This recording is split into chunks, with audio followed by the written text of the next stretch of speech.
Dr. Eric Kelly III and a host of phenomenal speakers from all around the globe for this 7-day virtual event that you don't want to miss.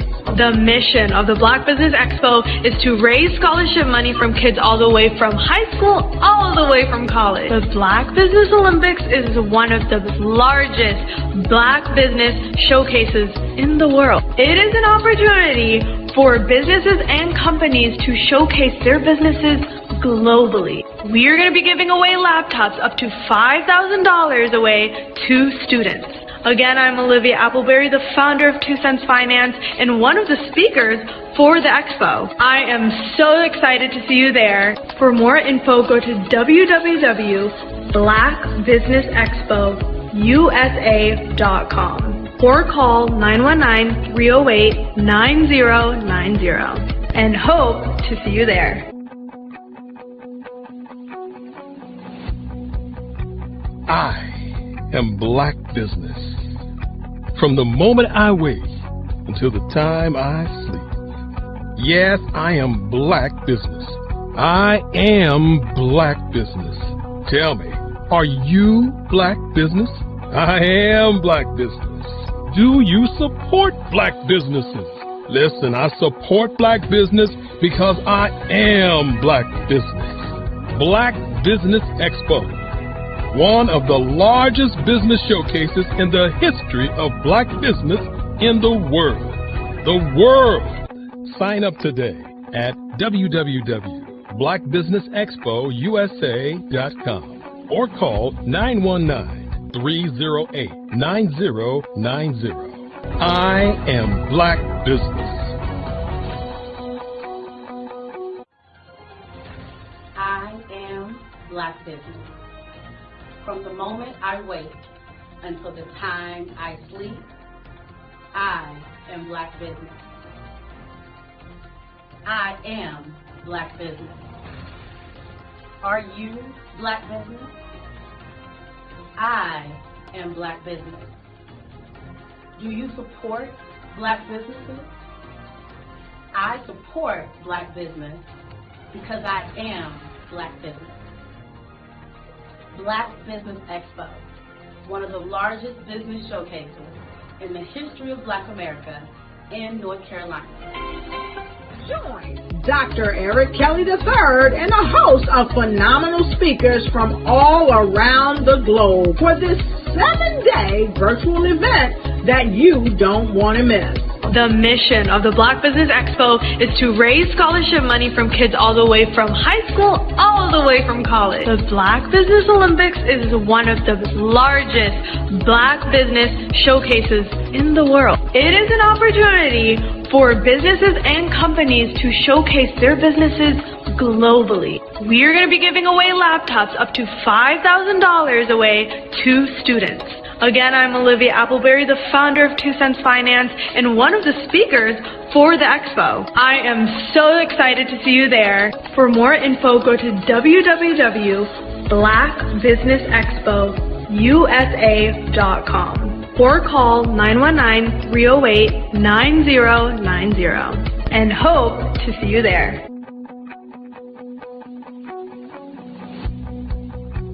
I am Black Business. From the moment I wake until the time I sleep. Yes, I am Black Business. I am Black Business. Tell me, are you Black Business? I am Black Business. Do you support Black businesses? Listen, I support Black business because I am Black Business. Black Business Expo, one of the largest business showcases in the history of Black business in the world.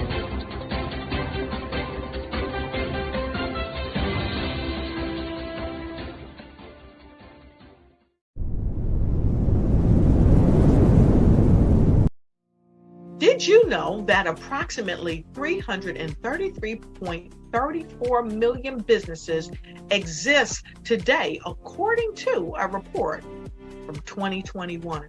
And you may be one of those businesses, or maybe you're not in the business market yet, but you're aspiring to be a business owner.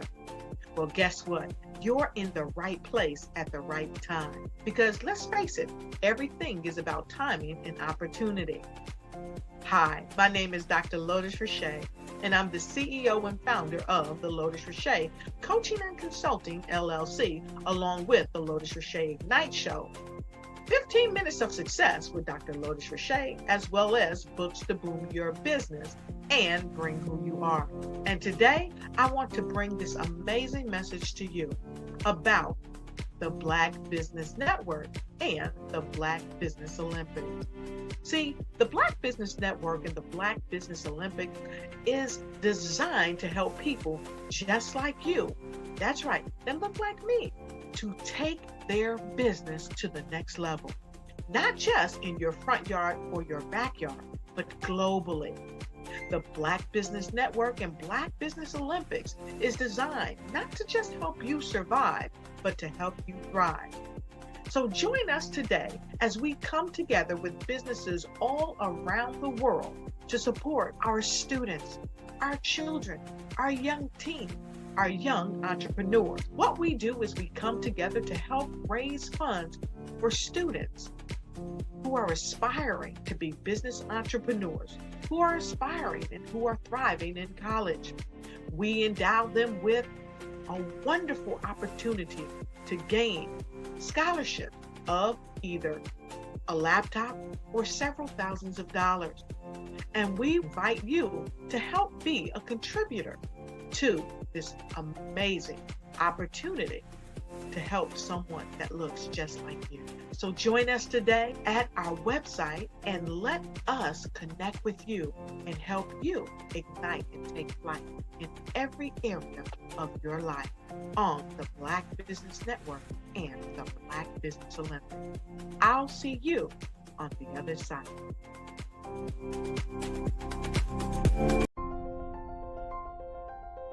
What if you could build your own city? A place where every child can find nurturing people to help them achieve their full potential. A place where every adult can access job training support. Where health education is abundant. Where social justice ruled the land. A place without limitations. Welcome. You have arrived at STEM City USA. It is what every city should be. A safe and trusted community where you find people and resources to help you become everything you are and beyond. STEM City is unlike anything you have ever experienced. It is a digital twin of the world around you, only better. STEM City is about energy and soul renewal. It is more than a digital world. You can almost feel the power of live cultural events, music, and theater. STEM City promises a better future for children with caring mentors and hands-on activities with dedicated tutors to support our youth. STEM City is your passport to a healthy lifestyle with weekly events addressing our community's many issues. STEM City is your financial well-being with helpful information on wealth management, career advancement, job training, and so much more. STEM City is the community you deserve. It is the city where your dreams can come true. STEM City USA, a place in the sky that is accessible to all who reach for the stars.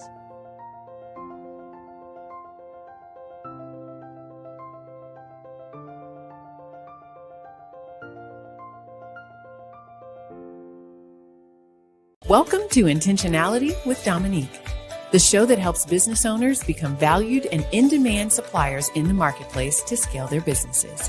Let's start today's show with host and intentional connector, Dominique Simpson-Milton. My favorite question to ask, but what would you say is the difference between working in your business versus working on your business?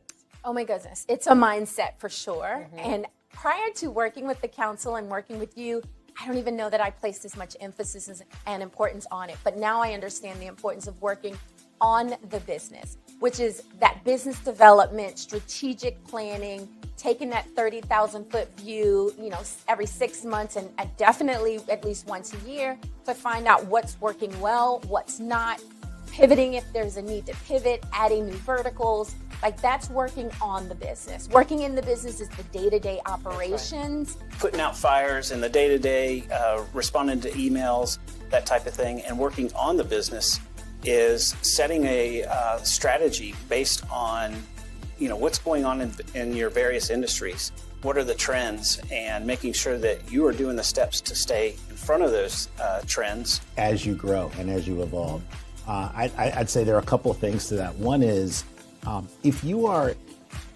in the weeds every single day, and quite frankly, when you start a business, there's not a lot of, it's hard not to be, right? Because you're probably small when you start. There are probably not enough resources for the things that you have to do. That's normal. But as you grow and as you evolve, you start to understand that if your view is here, then you cannot gain the perspective to see all of the interrelationships and all of the opportunities and all of the strategic maneuvers that you should be doing in order to grow your business in step functions as opposed to incremental. Well, working in the business is doing everything. You wear all the many hats. Working on the business is finding out what hat you like and then being able to put in processes, systems, people that will help complement your skills. Chasing the dollars, trying to make sure payroll is done. You have enough work to cover payroll and $2 or $3 in your pocket. The next thing you know, year after year, you're in a rat race. You never been trained to develop your business or to take it to another level. As long as I can focus on where we are going, because no one else is doing that in the company except for me. So if I can see, here's where we're going, and I need all 10 of y'all to come with me, then if we all do that together, then the business grows because everyone is focused on the thing they're supposed to be focused on. Love that. Yeah. I think for a lot of business owners, particularly when you're just getting started, you're wearing multiple hats. I tell people all the time, I was always letter E, all of the above, when we used to fill in those multiple choice tests. And even now I still do a lot, but what is really great is that right now I'm in Richmond. My team back in Raleigh is handling everything. I don't have to pick up the phone. I don't have to check that email because I know that they can take on whatever is being thrown at them. Take time to slow down in order to speed up. Invest in CVM SDC developmental programs each year to grow your business. Working in equals maintaining. Working on equals growth. Visit cvmsdc.org for more information on our development programs. Email us at info@cvmsdc.org.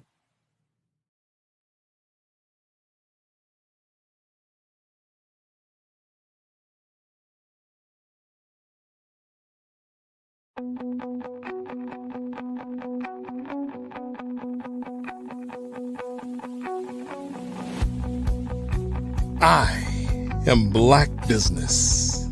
From the moment I wake until the time I sleep. Yes, I am Black Business. I am Black Business. Tell me, are you Black Business? I am Black Business. Do you support Black businesses? Listen, I support Black business because I am Black Business. Black Business Expo, one of the largest business showcases in the history of Black business in the world. The world! Sign up today at www.blackbusinessexpousa.com or call 919-308-9090. I am Black Business.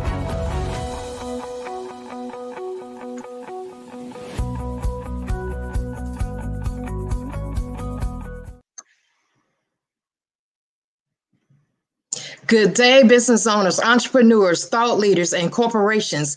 Welcome to the Black Business Network. My name is Nikki Curry. I'm your business moderator for this session of the Black Business Network.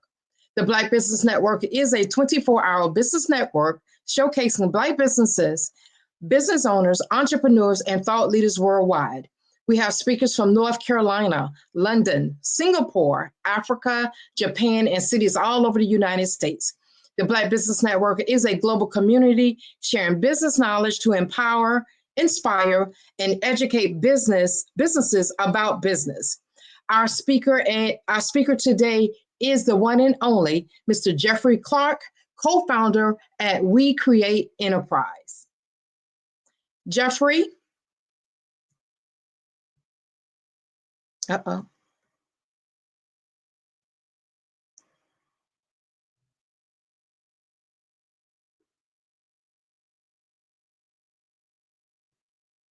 Oh, hold it. What happened?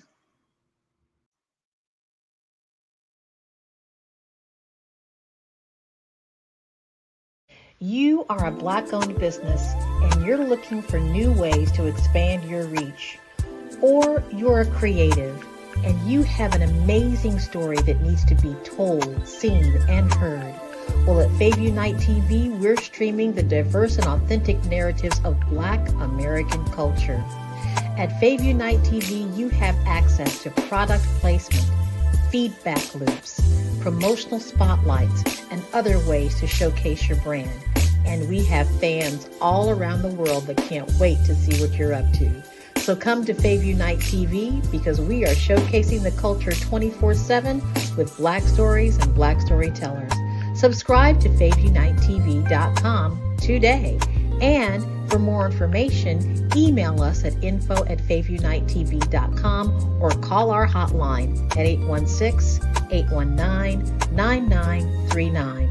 Fave Unite TV, one of the largest platforms showcasing Black American content in the world.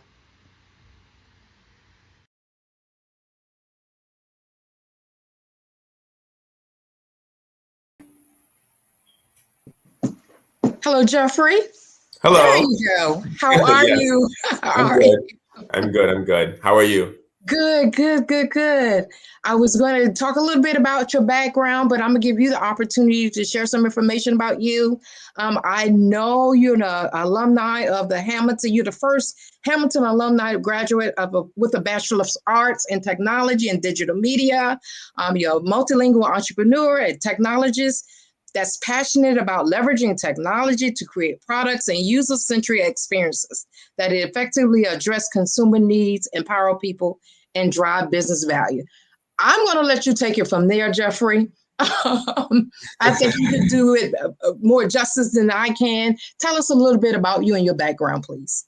Well, thank you very much. Yeah, so I grew up in Florida for most of my life. And as you said, I went ahead and attended Hamilton College, which is in upstate New York. So for me, I would say I've always been an entrepreneurial kind of person. I've always been a self-starter. I've always wanted to, one, create and help others bring things, bring ideas into the real world, which is what kind of led me down the path of product management that I pursued. And product management, for those who aren't familiar with it, is essentially, you could kind of think about it as an internal entrepreneur. So whatever company that you are working in, you're going ahead and you're working each of those processes, ideation, conceptualization, right? To go ahead and design, research, really understanding each problem space that you're working in uniquely enough to go ahead and craft solutions. So it's the process that every entrepreneur goes through, right? You have to understand your target audience. You have to do a little bit of research and understand how you want a solution for that space.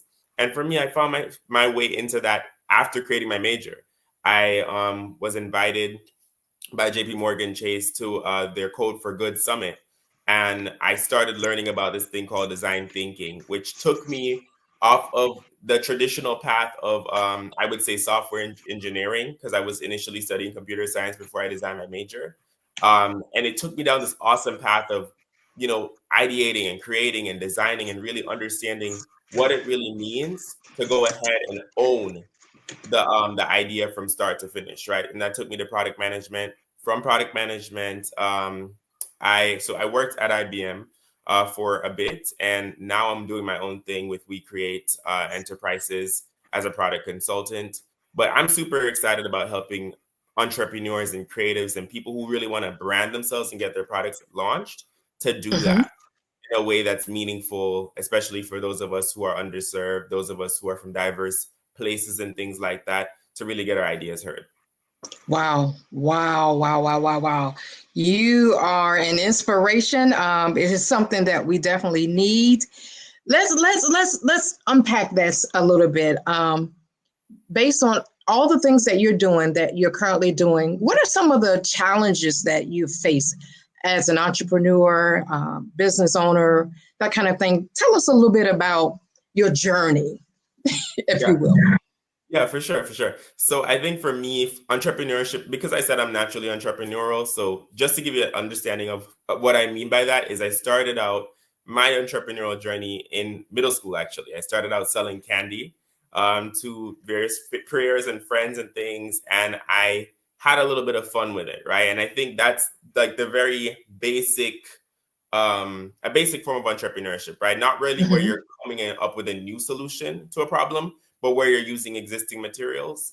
But I would definitely say for me, some of the challenges have been navigating from the corporate space into doing your own thing. In corporate, a lot of things are pre-structured for you. There are, systems that already exist. There are teams that already exist and mechanisms that have been going on for years.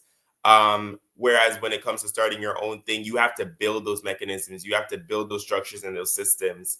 And you learn it by trial and error, right? You say, okay, well, it took me this long to do this. Now I have a template for it in the future. I'm going to go ahead and save that. And you go ahead and start creating things with that. And another thing is also sales. It's I think to anybody who's new to entrepreneurship, sales is a must learn skill. And I'm still learning it even myself. But I think it comes down to understanding what your audience needs and how to communicate that you are the one to help them with that without sounding too pushy, without sounding too, I just want to take your resources. It's like, no, I'm trying to add value to you. And in that, there's going to be a value exchange. You know what I'm saying? So I think it's those two parts would be the most challenging parts, creating the systems and selling effectively. When you're so new to it, I think that those were the initial challenges for me, I'd say. Well, I'm going to say this to you, Jeffrey, and please don't take offense, but you said two dirty words to me: sales and systems. Okay. As an entrepreneur with decades, but you're so spot on with this. But this is the part that most of us miss. We miss how important it is to have systems in place. I talked about this a few days ago, but systems can be the make or break deal for us as a business owner. And then the sales piece, you're right. It is something that you must learn. It's an art. Sales is an art. It really is. And if you can't sell, if you can't market yourself, and if you don't have systems in place, you're really not in business. I'm gonna be honest with you. You're really not in business. And you're talking some good stuff here. So let's unpack that as much as we possibly can together. So on your journey, and the things that you're doing, tell me about your most defining moment as an entrepreneur. What has been, give me a story, give me a good story. It's storytelling time. Give me a good story. Something my most defining moment. Yes. Okay. I think a moment that really defined me, I would just kind of go back to that college experience, because what you need to understand is, because I was a computer science major up until the point I created my major, it was a pivotal point for me, because I felt like I was kind of siloed into this box of, you have to be a software engineer, you have to do something with code, which I enjoyed. I enjoyed programming, right? But that's not necessarily what I wanted to do as a career, because I was always somebody who, again, I wanted to be a little bit more in control of the process. That's what entrepreneurs do. We kind of wear all the hats when we're starting out.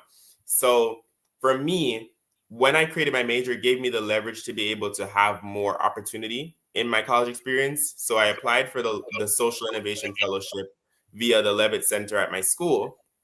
And I was selected to be one of the fellows. So prior to the semester starting, we were all invited to come back to campus and go ahead and do a week-long social innovation summit, where we learned everything from the business model canvas to various different business models, and understanding the different ins and outs of what solving for the various problems that we were solving for looked like. And we got to pitch it at the end of the week. And I think for me, that was an eye-opening experience, in addition to the JP Morgan Code for Good.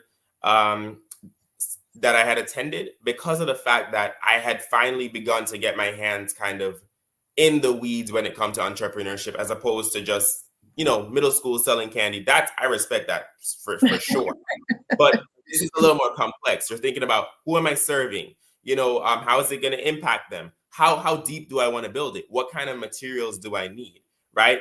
What kind of resources am I going to use when I'm starting out? What channels am I going to use to market and distribute, So we got into the weeds of that, and we got into the weeds of how to make a profitable business that is also socially impactful. And to me, I think that was a pivotal point for me, because I believe in business with purpose, not just for profit.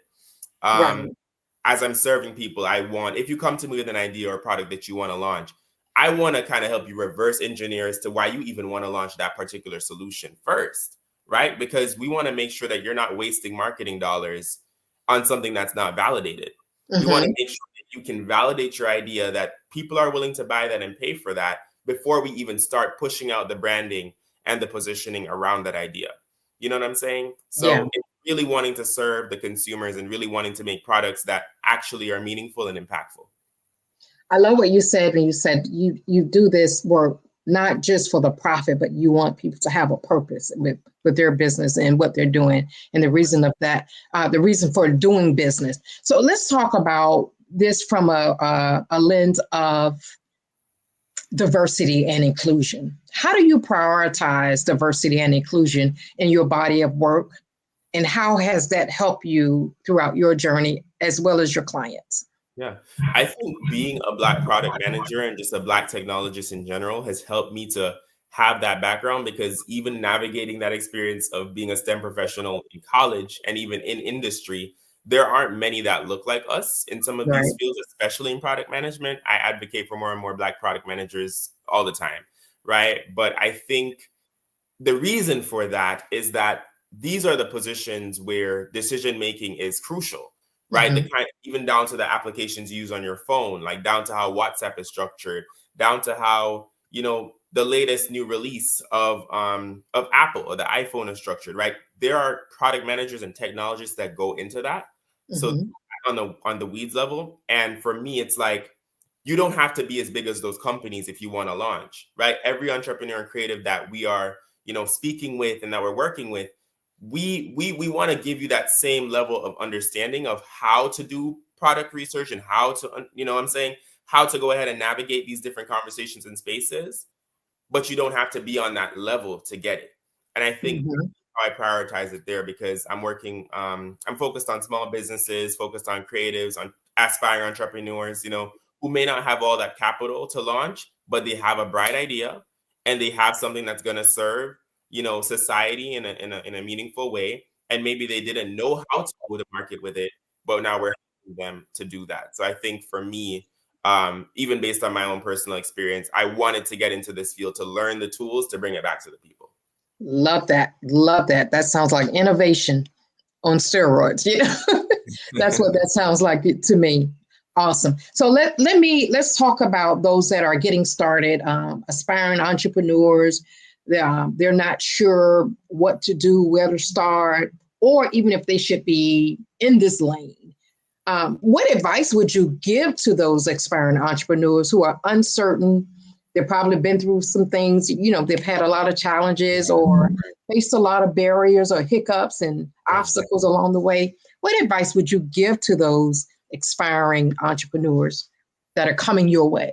Yeah, I would say first ask yourself, what's drawing you? What's pulling you? Because once you begin to identify the forces that are pulling you toward entrepreneurship, and you begin to understand what your why is, I'm pretty sure, a lot of people have probably said that, but just to expand on what your why is to what impact do you want to create in the world, right? Where do you see yourself fitting into the picture? And then additionally, I will add to that, what are your points of influence? It's something that a term I kind of coined in a previous speech, where it's examining what people have told you you're good at, what you're naturally excelling at, and how can you create a solution and package a product offer around that, right? Because you want to make sure that you have, we will call it founder market fit, meaning that you're the founder for the job, for the thing that you want to do in the marketplace, that you are the person and bring it. So I would tell them that. I'd say get very specific and intentional about why you want to enter into entrepreneurship, because you don't want to just go with a business model that everybody says to go with. You want to go with the business model that suits the kind of person that you are, because you want it to be long-term and sustainable. Love it. Love it. Do you have, and you can tell me, no, Nikki, I don't want to answer that question, but do you have a favorite community of people that you enjoy working with, an ecosystem or community, industry, vertical? I know that's a touchy subject. We try not to cross that line, but I'd love to know, because, we all have our favorites. Like, I really enjoy this type of client or archetype or that kind of thing. So yeah, I would say that because I'm a creative at heart, I would definitely say creatives. But then you can argue that we're all creatives, right? We were all born to create something, bring some outcome into this world. But creatives, I would say, definitely interested in, anyone who's trying to launch something that is expressive and very bold and innovative. I think that's really cool to me. I think that you can be a creative in any industry. You know what I'm saying? But as long as you are trying to innovate, as long as you're trying to bring something new, I think that excites me. But I'm willing to work with all kinds of clients. Yeah. I consider myself as a creative, and I work with creatives, but some of you're on a different plane. I mean, that left brain, that right brain, you have to know how to communicate with a creator. You know what I mean? You all are just a little bit different than the rest of us. And no offense, I love it. I love it. It's just that most people, especially business owners and new business owners, we have no idea how to communicate. So it takes time. It takes relationship building and that kind of thing. So let me ask you this. Can you give me an example of how you've used innovation or creative problem solving and being able to communicate with each other? That could be considered, problem solving. Can you give me an example of how you use these skills for innovation, problem solving to address a specific challenge of business owner? I can remember when 2020, when the world changed forever. I saw that industries were being shaken. I saw that people were, being furloughed, that all kinds of changes were happening rapidly that we had not precedented, right? We had not expected. And I said, I want to go ahead and help people to navigate these changes. So what I did is I took my understanding, I took my studies, I went ahead and I created a series called All Things Product on YouTube. All right. And I wanted to identify successful brands, successful entrepreneurs, and just strategies, right? What people have been doing to navigate in the pandemic, but also what they did to build their businesses to where they are, because I wanted to share these strategies. It's the same thing I said about going ahead and getting the skills to bring back to the people. It's scaling the mountain to bring it back to the people, right? To bring it back to the village. I wanted to break these down so that people could use those same tactics in their everyday lives to go ahead and navigate better outcomes for themselves, within that pandemic period. So I went ahead and launched that series. I got really great reception, right? I had launched it through my LinkedIn first, and then, so that was the initial funnel to my YouTube channel. But I did that because, one, my major is technology and digital media. So I had studied both technology, right, and the digital media. And I wanted to go ahead and put the business in there. Because, again, you can have the creativity, you can have the art, the multimedia experience, you can have the coding experience and the technicalities, but if you don't have the business prowess, how are you going to glue it all together to create something that's actually meaningful and useful to the world on a practical, everyday level? So for me, I wanted to go ahead and create that series. And that series, again, it had a lot of great feedback. And currently, I'm still iterating on it. I actually have some content I've been editing from a recent conference that I went to, where I interviewed a number of Black professionals. So I'm getting ready to post some new footage on my YouTube channel, kind of revamping that, because I want to continue to deliver insights to the people and show them that, honestly, if you can dream it, it's possible. I love it. I love it. Did you always know you were going to probably be in this space? I mean, were you into technology as a youngster? Were you into digital stuff? You know what I mean? Technology. Did you take things apart and put them back together? I mean, That's a great question. I think for me, I've always been a builder. I'll say that. My first Okay. career that I wanted to be was an architect. So it's always been creating something. It was first an architect, then it was an industrial chemist, and then it eventually became a product manager. So always, wow. So always the act of creating or bringing something new into the world. But I will say that when I was younger, my sister and I used to play with our father's computer. And we used to kind of hack in, you know what I'm saying? So we used to kind of find all of these different hacks and things like that.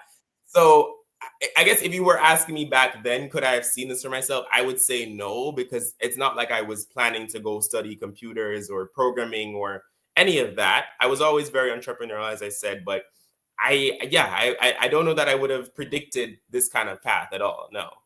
Wow. You know, and I'm going to deviate a little bit because I want to get to the questions about community. Community is very important to us as business owners. Without community, we are not business owners. That's just my perspective of it. We can't do business without a community, right? And what I want to know is, how are you addressing some of these other communities? Every generation, every industry has their own community. So you got your boomers, you got your Gen Z, you got your millennials, and when it comes to technology, sometimes the boomers, we don't get it. We're not as apt to catch on as quickly as some of the younger folks or younger generations. Do you have anything within your business or field where you help those people? Are you offering any kind of thing like that, or that's not your lane? That's not something you do. You don't specifically work with a specific group of people. Does that make sense? Yeah. Let me see if I understand the question. So you're saying, in terms of communities, how do we help assist those people that who are not traditionally technology? I would definitely say that yes. While it's not something that whilst I never mentioned it in product consulting, it does have to do with you as an entrepreneur, right? If you come to me with your idea and you need to have a channel to bring your idea to market, and you don't know technology well, of course we'll work with you through that, right? We don't expect everybody to know how to work that technology or this technology or the latest, but we want you to work the technology that suits your idea best. And I truly am a believer, because I did do a little bit of teaching, I'm saying, in ever so slightly in programming, right. That people have the ability to learn new skills, and it doesn't matter who you are, as long as you go ahead and you believe that you can do it, you're able to do it. So absolutely, we're able to work with people like that. We're able to work with people who you would say are technologically challenged. You may think you're technologically challenged. It's just that you don't have the right paradigm for operating it. And once you crack that paradigm, you're unstoppable. So we absolutely do work with people like that. Okay.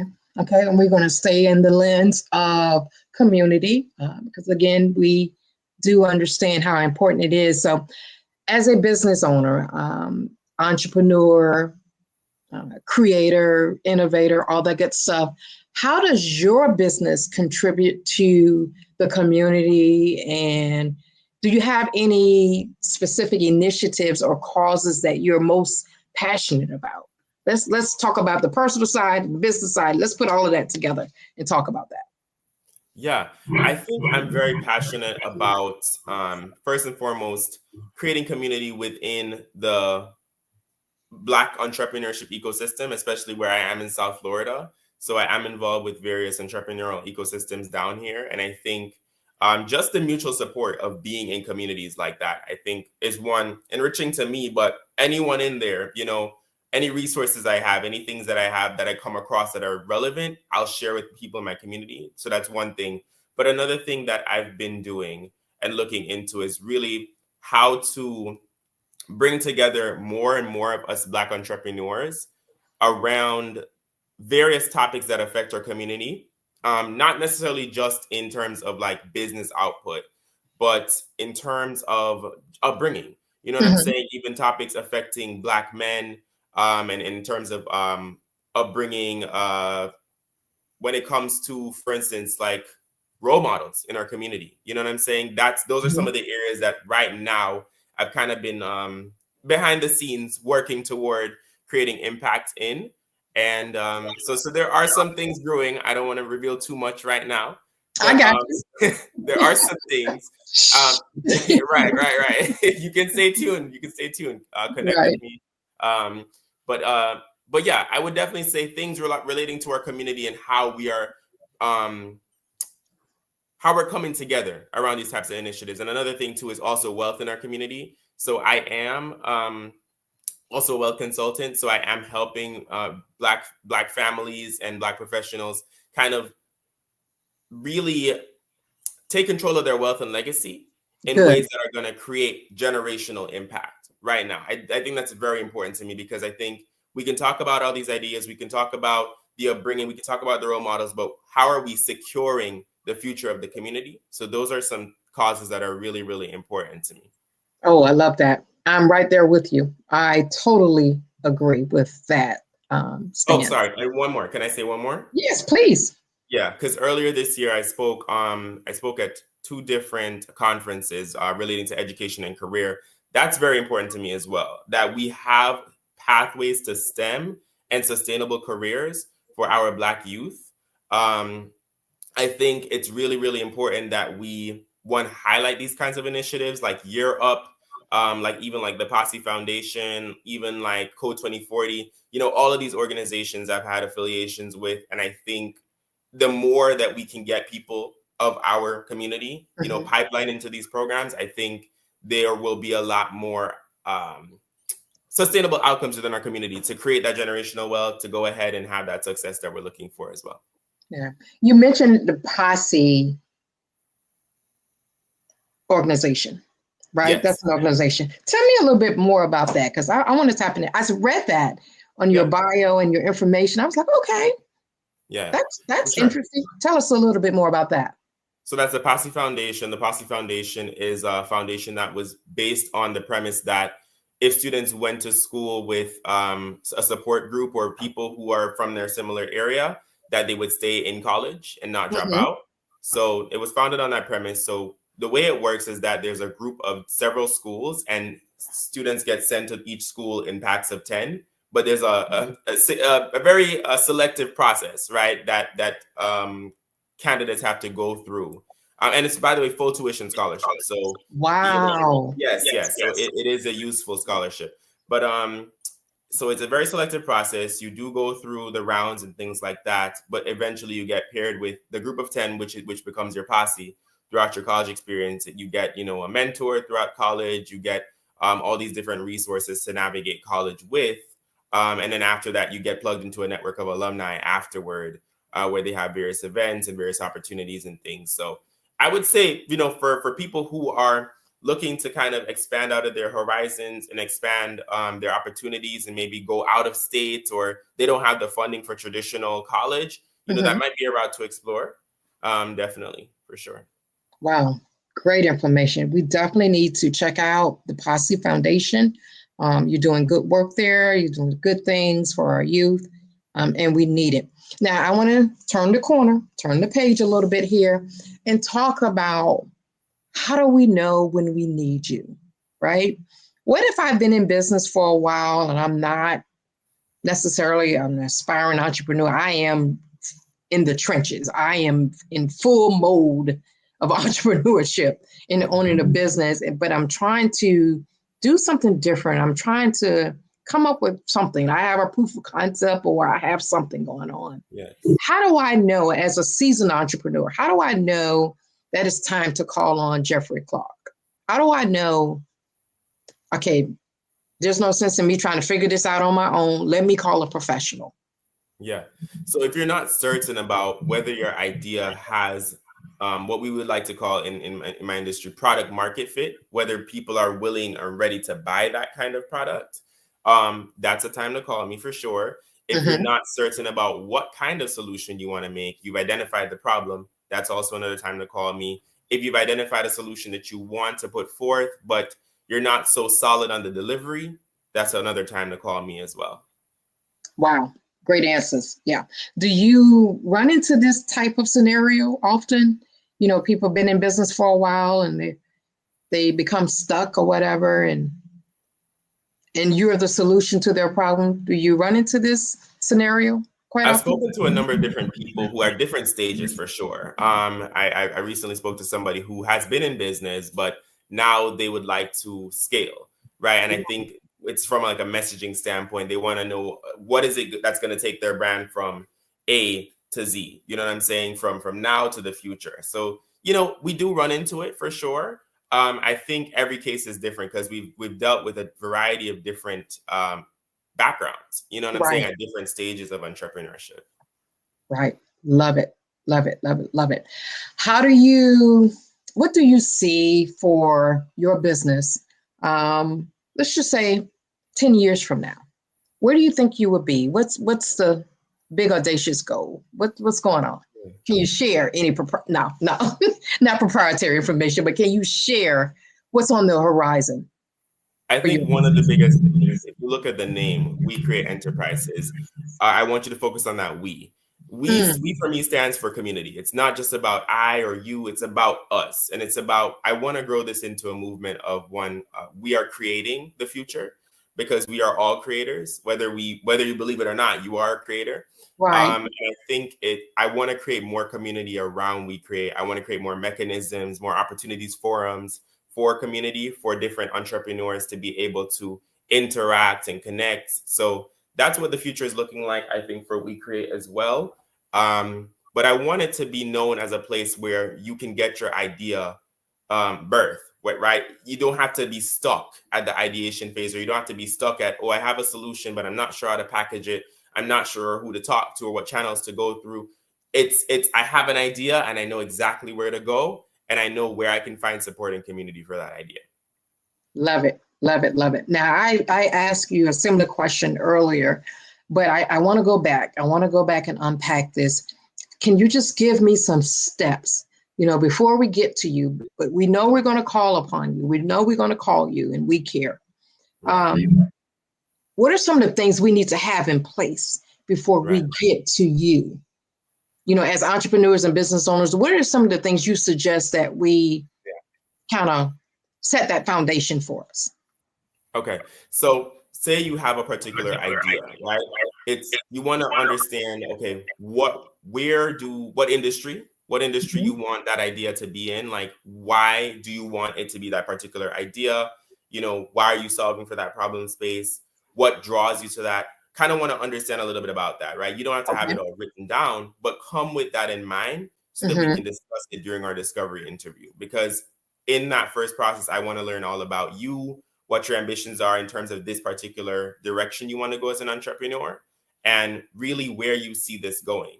Because then I'll understand, okay, from Nikki's point of view, this would be beneficial. The kind of founder that Nikki is, and based on Nikki's background, these kind of things are very important to Nikki, and we want to emphasize this in the branding. We want to emphasize this in the messaging. We want it to be authentic, right? I think when it comes to branding nowadays, especially, people are looking for authenticity. So I want you to come with an understanding of the space that you're looking to even enter. Yeah, but not even an in-depth understanding, because we'll help you get that, but at least like a surface level, right? If it's fashion, or if it's consumer goods, or if it's software, come with a somewhat of an understanding. Do a little bit of research, you know what I'm saying? So that you know why you want to get into it. Love it. Love it. Love it. Love it. And let's tap into that branding piece a little bit more too, because that's my space as well. But I want to bring this home for everyone. Tell us in your own words, what is the one word you would use to describe the problem that you solve? Because that's what I want people to understand. We solve problems. We Care solves problems. Jeffrey Clark solves problems. What is the one word you would use to describe the problem that your organization or your business or you as an individual, what do you solve? Give me one word. One word. That's very interesting. Okay. Let me think about that. So I know you do 100 things, but yeah. The problem that you solve.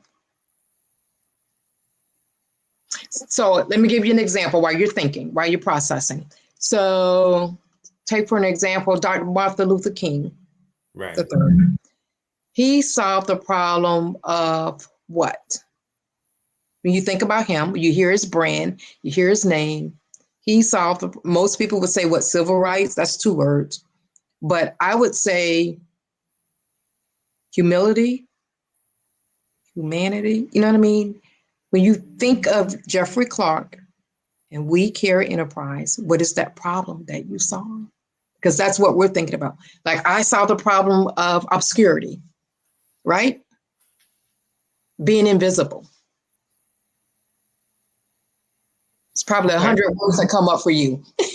Right. Yeah, so several words have already come up, but now that you kind of clarified that, one of the things that I think, so I'm going to say one word and I'm going to elaborate on the word. Can I do that? Okay, that's fine. Okay. Perfect.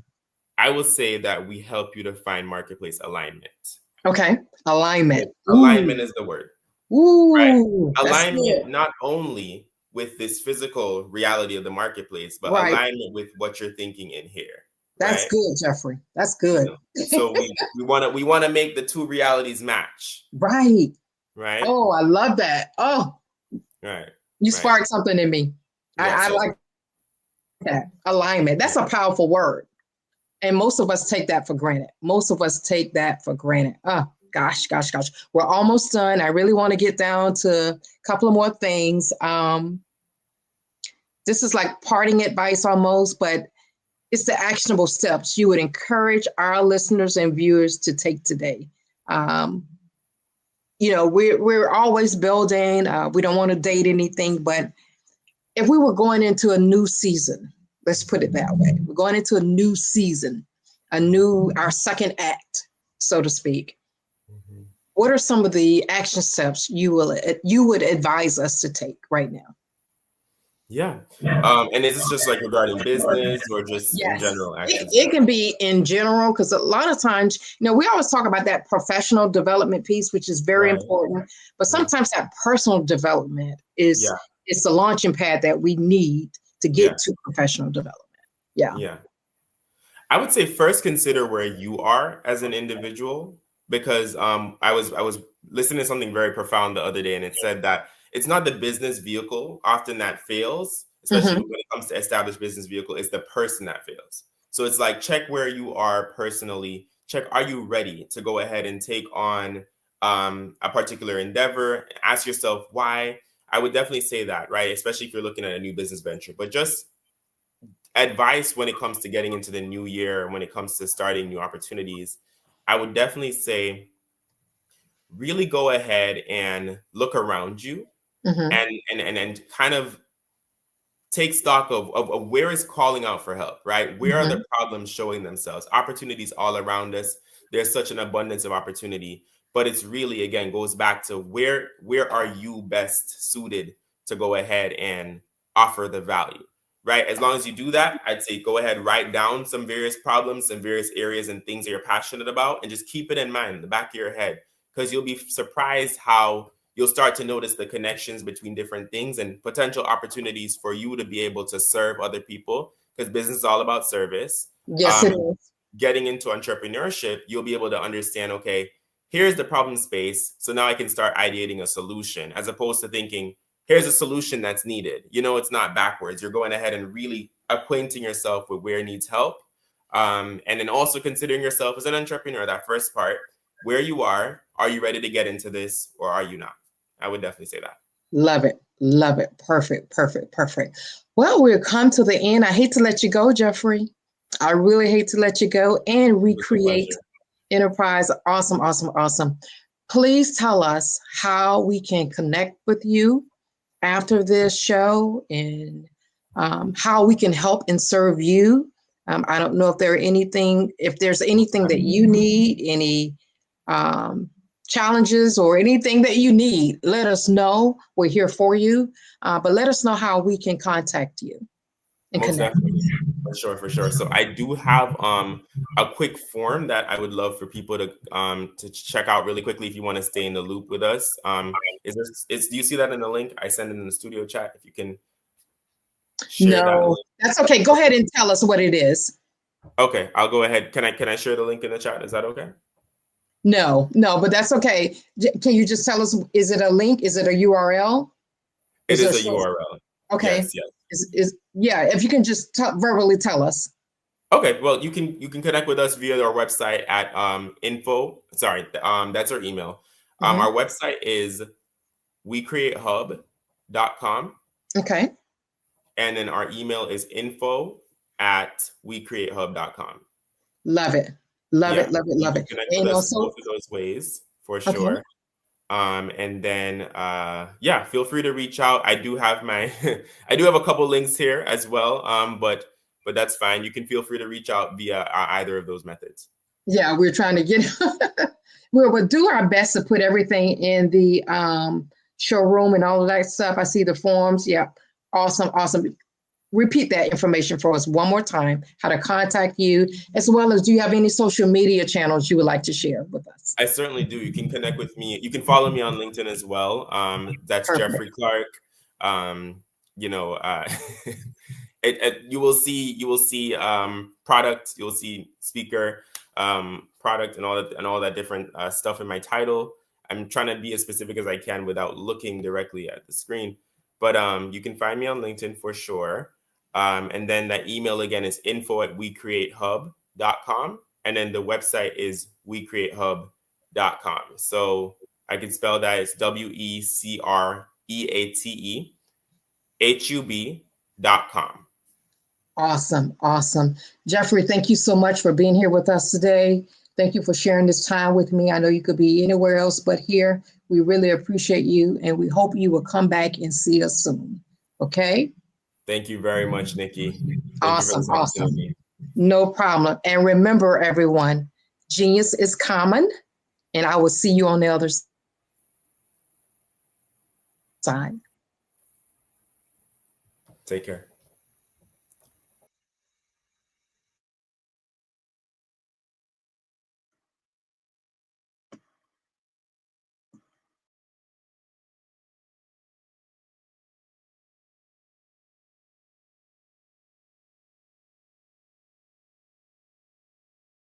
Sometimes you got to hear the news from the Black perspective, and more specifically, Black publishers. And that's exactly why you have to download the HeyTie app, the largest mobile app delivering breaking news, videos, and podcasts from 200 of your favorite Black publishers. Yes, 200 Black publishers delivering news as it happens, literally all in one app. Go to HAYTI.com or download the app in the Google Play Store or Apple App Store. It's completely free, along with information that you can trust, so go check them out.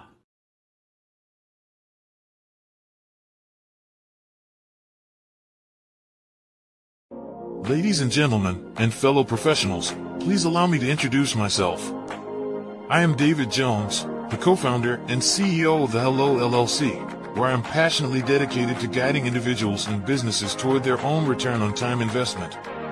Time is my only competition. With over 20 years of experience as a corporate C-level executive, I bring a wealth of knowledge and expertise to the Hello LLC. My career journey has been marked by a relentless pursuit of excellence in marketing, strategy, and business management leadership. I have had the privilege of working with renowned Fortune 500 companies such as Xerox, American Airlines, Hilton, and Geico. However, what truly drives me is the transformational work we do at the Hello LLC. We are pioneering a new approach to business in the metaverse, where we empower businesses and individuals to build strong foundations, automate their processes and systems, while thriving in the ever-evolving digital landscape. More than just a 3D digital marketing agency, the Hello LLC is truly a community built on love, kindness, and integrity. We want more for you than from you. As I often say, collaboration is the new competition. In an era where time is the most precious commodity, I am here to guide you toward your own return on time investment, because if time was sold in stores, it would be sold out. With a deep commitment to excellence and a strong... Hello, I'm Dr. Madeline Ann Lewis, President and CEO of the Executive Women's Success Institute. And my genius is helping women accelerate the path to success. You know, I was blessed to have strong women in my life who encouraged, motivated, and pushed me to do my best and to never even think about giving up on my dreams. So I say to women, we must show up to rise up. We have talents and potential, but who will see them if we don't speak up and get noticed? I know that women are a tremendous resource on this planet, and there is nothing more fulfilling than helping a woman tap into her full potential. I do this because I want to be a part of helping as many women as I can to show up, to rise up. I do this because genius is common.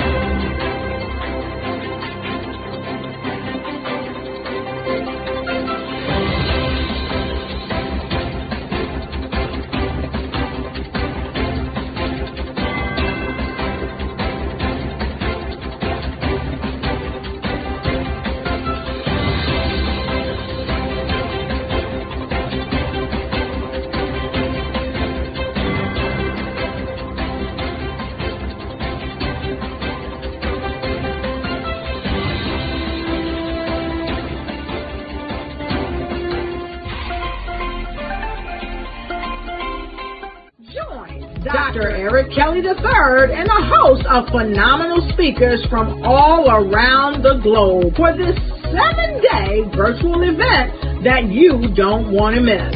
The mission of the Black Business Expo is to raise scholarship money from kids all the way from high school, all the way from college. The Black Business Olympics is one of the largest Black business showcases in the world. It is an opportunity for businesses and companies to showcase their businesses globally. We are going to be giving away laptops up to $5,000 away to students.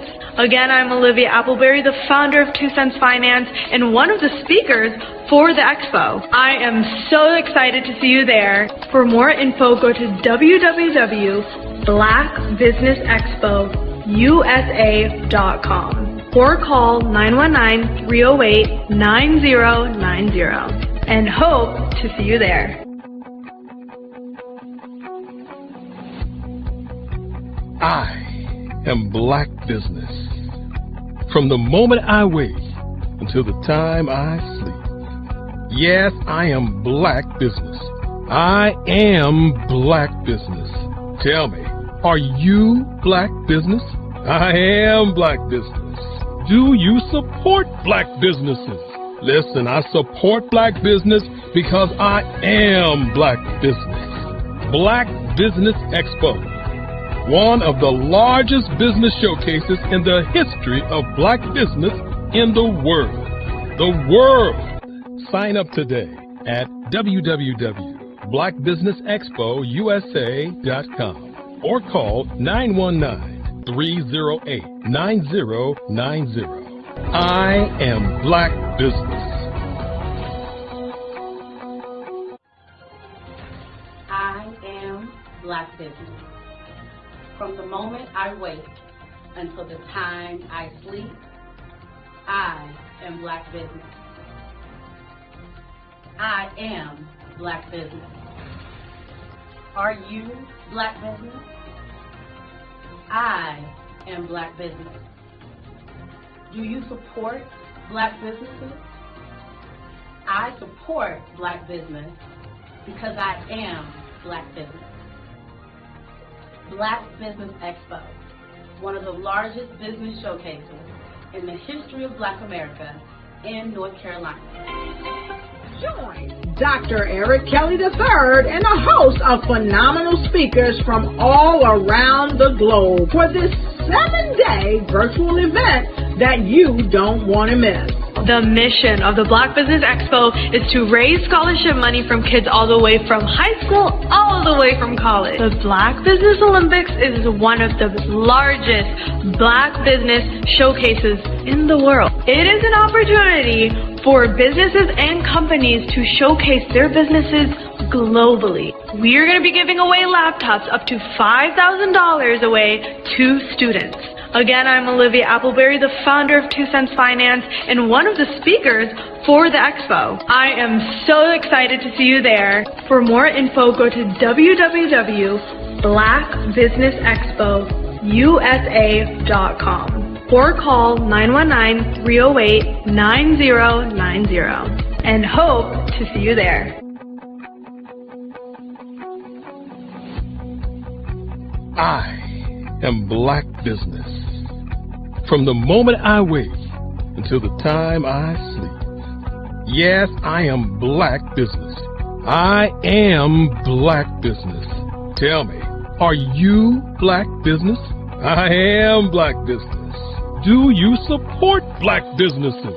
Listen, I support Black business because I am Black Business. Black Business Expo, one of the largest business showcases in the history of Black business in the world.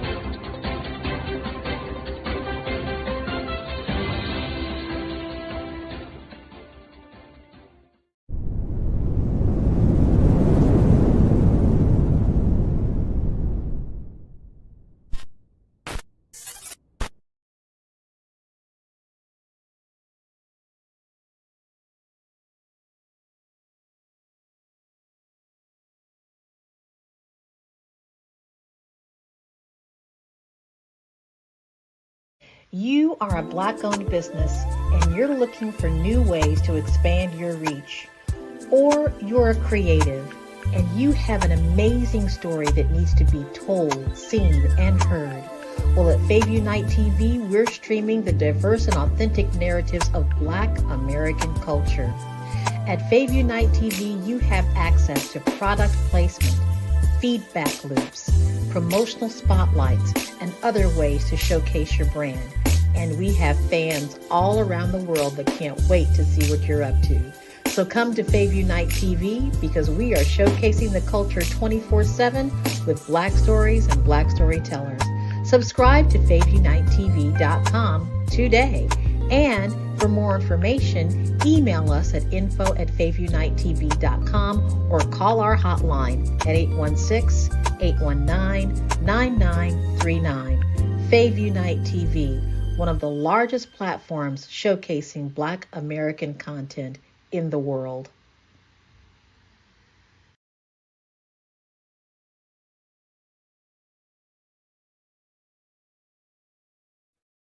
Hey everyone, it's Grant McGaw, CEO of 5-Star BDM and host of the award-winning Follow the Brand podcast and TV series, where I help you to build a 5-star brand that people will follow. My genius is personal brand development through intelligent communication and helping you achieve your business and career goals. I am a requested speaker on digital technology and brand development issues. I want to work with you to increase the value of your current opportunities while attracting new ones. Every one of you is unique, and we all share challenges that can be addressed through smart branding. As a super connector, I work with you as an executive coach to guide you along the complicated business and career development road, providing the enhancement tools and information you need to succeed. Together, I will help you succeed in today's challenging business climate. I will evaluate and measure your progress. Best of all, I am right alongside you every step of the way. Build the brand called you. Genius is coming.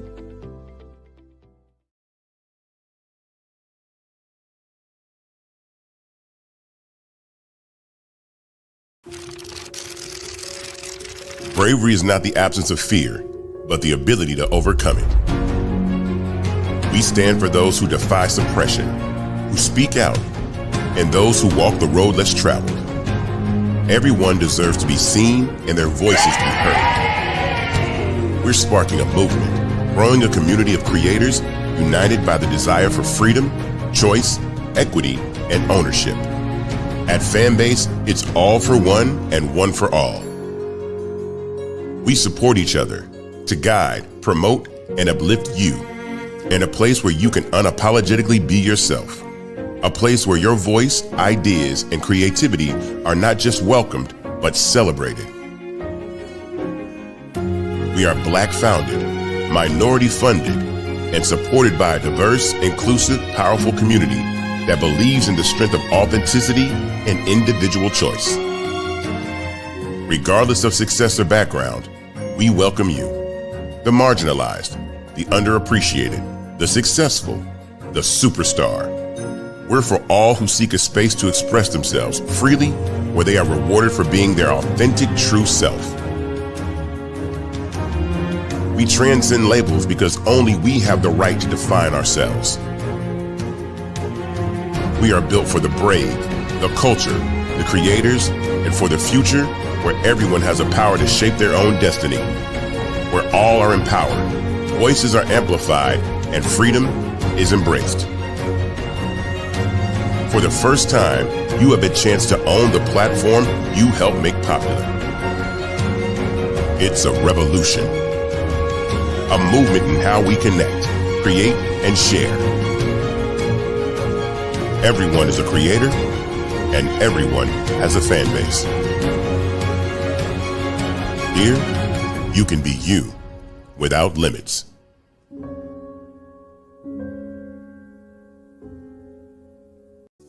Follow the Brand TV broadcast host, Grant McGaugh, as he visits with top executives and entrepreneurs to find out their secrets of success with their personal brand.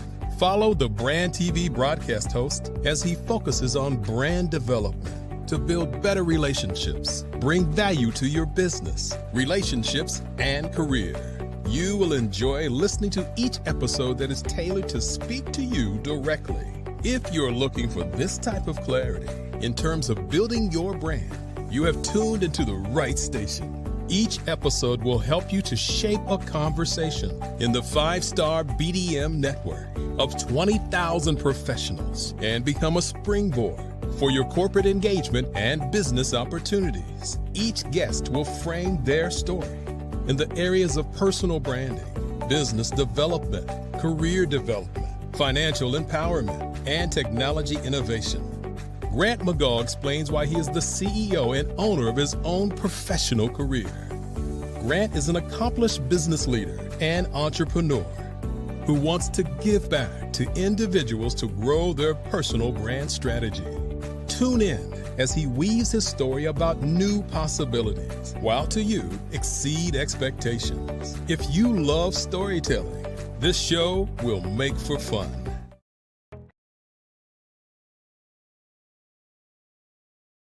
Every speaker has a moment where their words can spark inspiration, drive change, and transform lives. But what happens after the applause fades? With 5-star BDM, your voice doesn't have to fade. We transform your live session into a professional ebook. Imagine your session becoming a permanent, interactive asset, reaching new audiences across the globe. Like Grant McGaugh and Dr. Eric Kelly III, whose session on the Mindset Revolution continues to inspire thousands through their custom ebook. Your ideas can become a lasting impact. Turn your session into an ebook that not only tells your story, but expands your reach, builds your brand, and engages your audience. With embedded videos, custom graphics, and a stunning flipbook or PDF format, your message will inspire long after the event is over. And for a limited time only during the Black Business Olympics, get your custom ebook for just $199, down from the regular price of $399. This is your chance to transform your message into something truly unforgettable at an unbeatable price. Your package includes a professionally designed ebook, a flipbook or PDF, embedded video of your session, and custom graphics. Everything you need to showcase your message in a way that lasts. With 5-star BDM, your session becomes more than a moment. It becomes an opportunity for growth, greater visibility, and lasting impact. See your influence multiply as your message reaches new clients, partnerships, and platforms. Ready to turn your ideas into a global movement? Visit 5starbdm.com to secure your custom ebook today. Your audience is ready to listen. I am Black Business. From the moment I wake until the time I sleep, I am Black Business. I am Black Business. Are you Black Business? I am Black Business.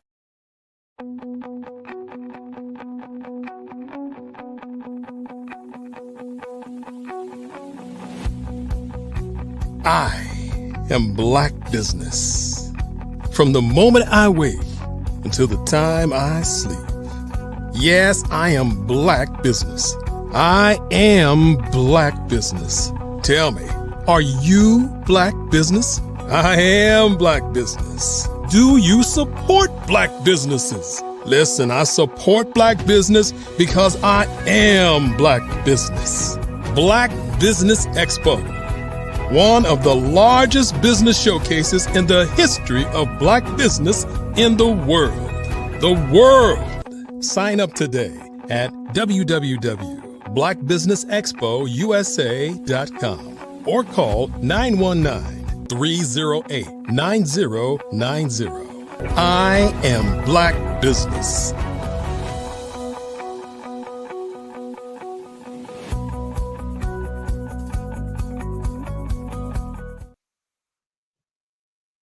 Good day, business owners, entrepreneurs, thought leaders, and corporations. Welcome to the Black Business Network.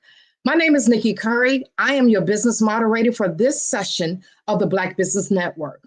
The Black Business Network is a 24-hour business network showcasing Black businesses, business owners, entrepreneurs, and thought leaders worldwide. We have speakers from North Carolina, London, Singapore, Africa, Japan, and cities all over the United States. The Black Business Network is a global community sharing business knowledge to empower, inspire, and educate businesses about business. Our speaker today is the one and only Jeffrey Hill. Please allow me to tell you a little bit about Jeffrey, and I'm also going to allow him to share more about him. Jeffrey is the CEO of Hill Financial Group. They delve into the innovative strategies of creating tax-free wealth through a virtual family office model. They're also designed to, they're an award-winning firm that specializes in risk mitigation, wealth management, and tax planning. He loves to champion proactive planning and multi-generational client success, focusing on creating tax-free wealth for clients. Please allow me to welcome the one and only Jeffrey Hill. How are you? I am freaking awesome. How about yourself? How's life treating you today? Happy Sunday, everybody. Or whatever day you're watching this on. Happy Sunday. Absolutely. Yes, I am well. I'm even better now that you're here. So what we're going to do today, Jeffrey, is dive into a little bit of your background. We're going to talk about strategy, financial wellness, financial services, all that good stuff. We're going to have the tough conversation. I like to call it the tough conversation. Okay. Are you up for that? Absolutely. Are we good? Absolutely.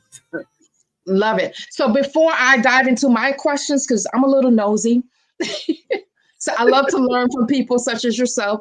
Tell us a little bit more about you. I didn't give a whole lot of detail in your bio, but please tell us a little bit more about you. Okay, so my story starts back in 2004, I would say, when I graduated University of Central Arkansas. And I grew up in the country, guys. Let me say that. When I say country, it was like 49 people in my graduating class in high school. So very small. You see that look? Very humble beginnings. So when I graduated college, many of you get that first degree. And I'm thinking, let me jump into the workforce. Let me see what's out there. And I landed a gig with a Fortune 500 company, trying to climb that corporate ladder, only to realize that ladder was leaning against a wall that I didn't own, right? There's a couple of things I knew about myself. I knew I loved to travel. I knew I loved to meet new people, and I love helping people out. But how does that translate to a profession, right? These are just kind of passions.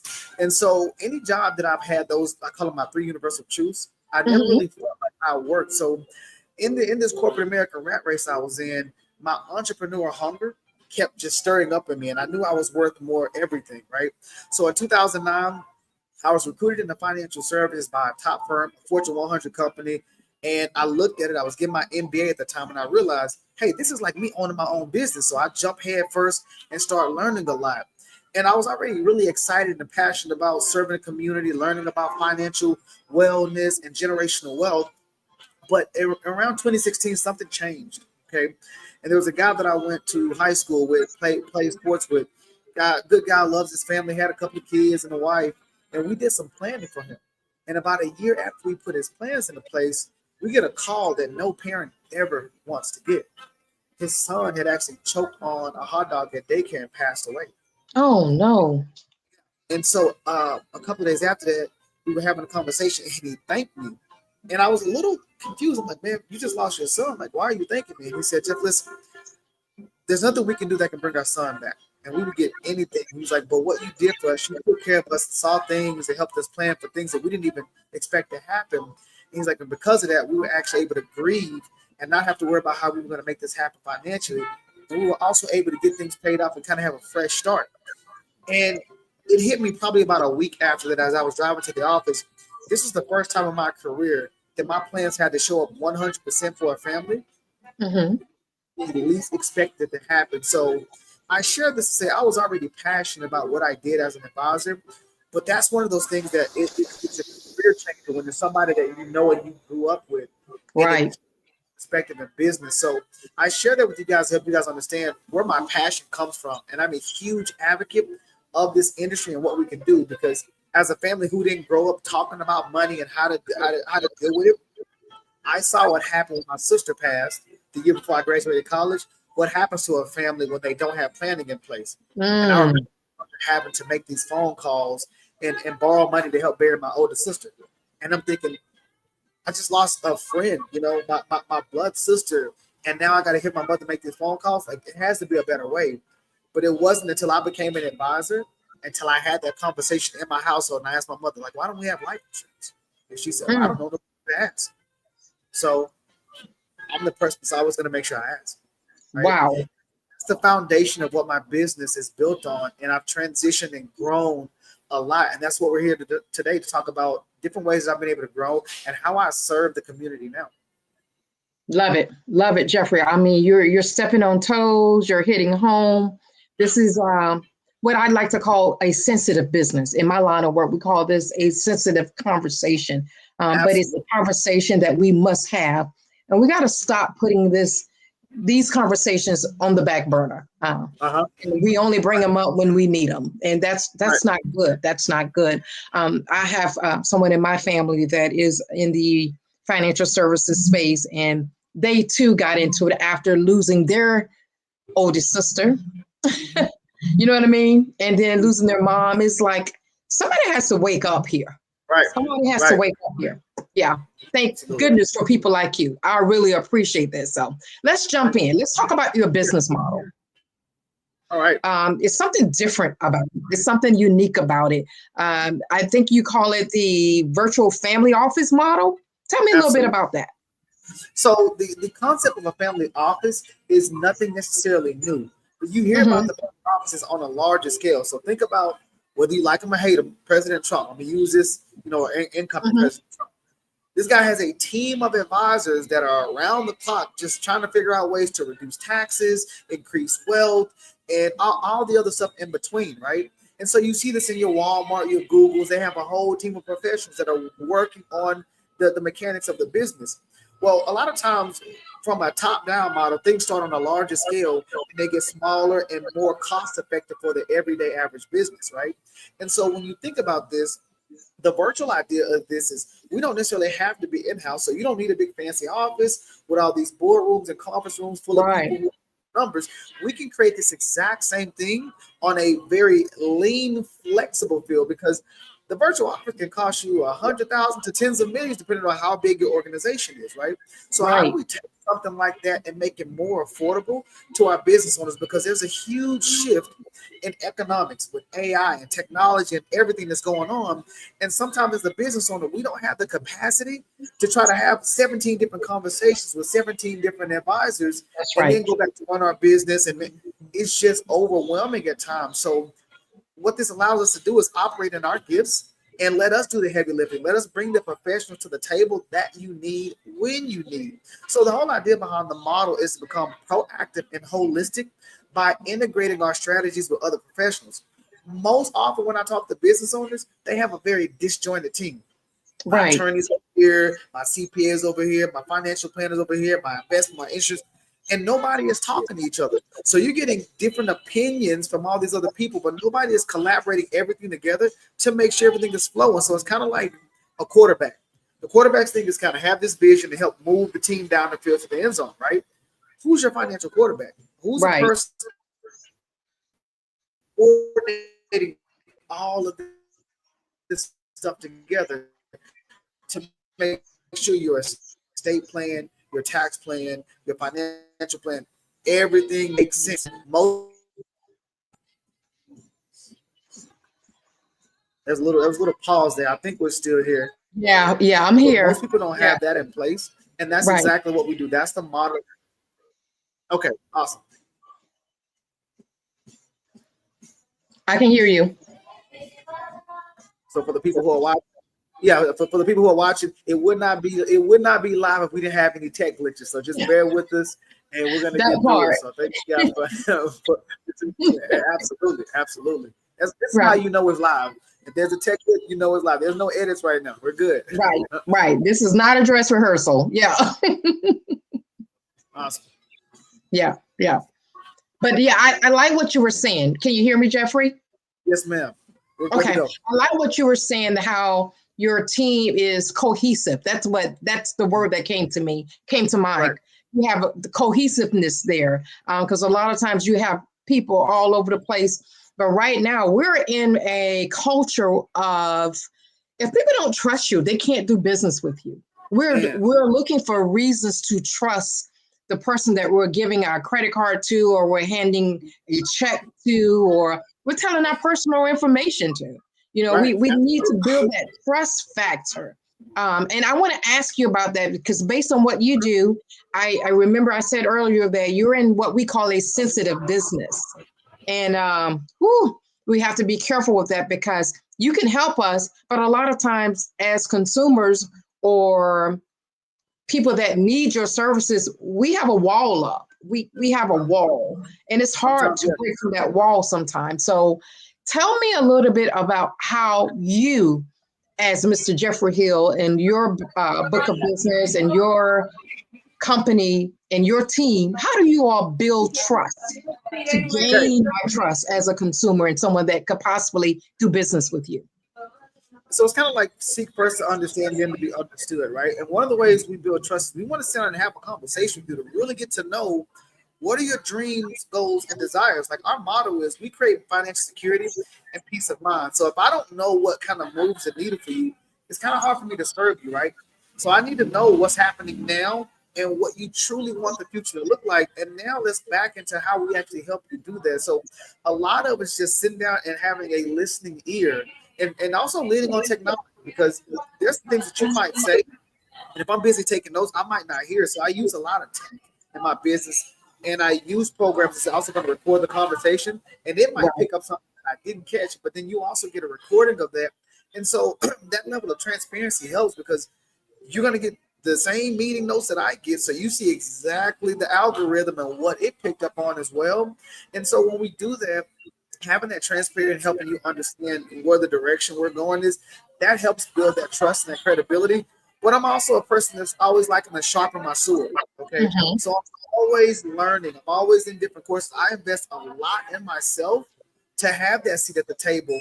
But the other part about the trust, I'm not having to do this by myself. I don't have to be the smartest person in the room. I need to be resourceful enough to bring other people who are more knowledgeable in areas that I'm not, that can actually serve you. And what I found out is most people don't want somebody to be a know-it-all. It's great. Right. But like, not everybody's going to have the linchpin on all things proper, right? Especially when you think about tax planning. There's like hundreds of thousands of pages in the tax code. Not everybody's going to know every single code, every single line item. And that's why we have different specialists. So we have over 75 professionals in our virtual family office community, and each one of them have different things that they specialize in. And so when we sit down and actually learn what it is they're trying to accomplish, we can bring the person to the table to fit the task. And so the collaborative effort allows us to build that trust and credibility. And what I always tell people, if you have an existing team, we can layer in with them if they want people playing in their same sandbox. Right. Then maybe we have to replace their team. And I've had to do that as well because people are just not getting what they feel like they want. They want somebody who's more aggressive with the tax code or more outside the box of some of their strategies. This whole like, let's just buy term the best difference. That doesn't work for everybody, right?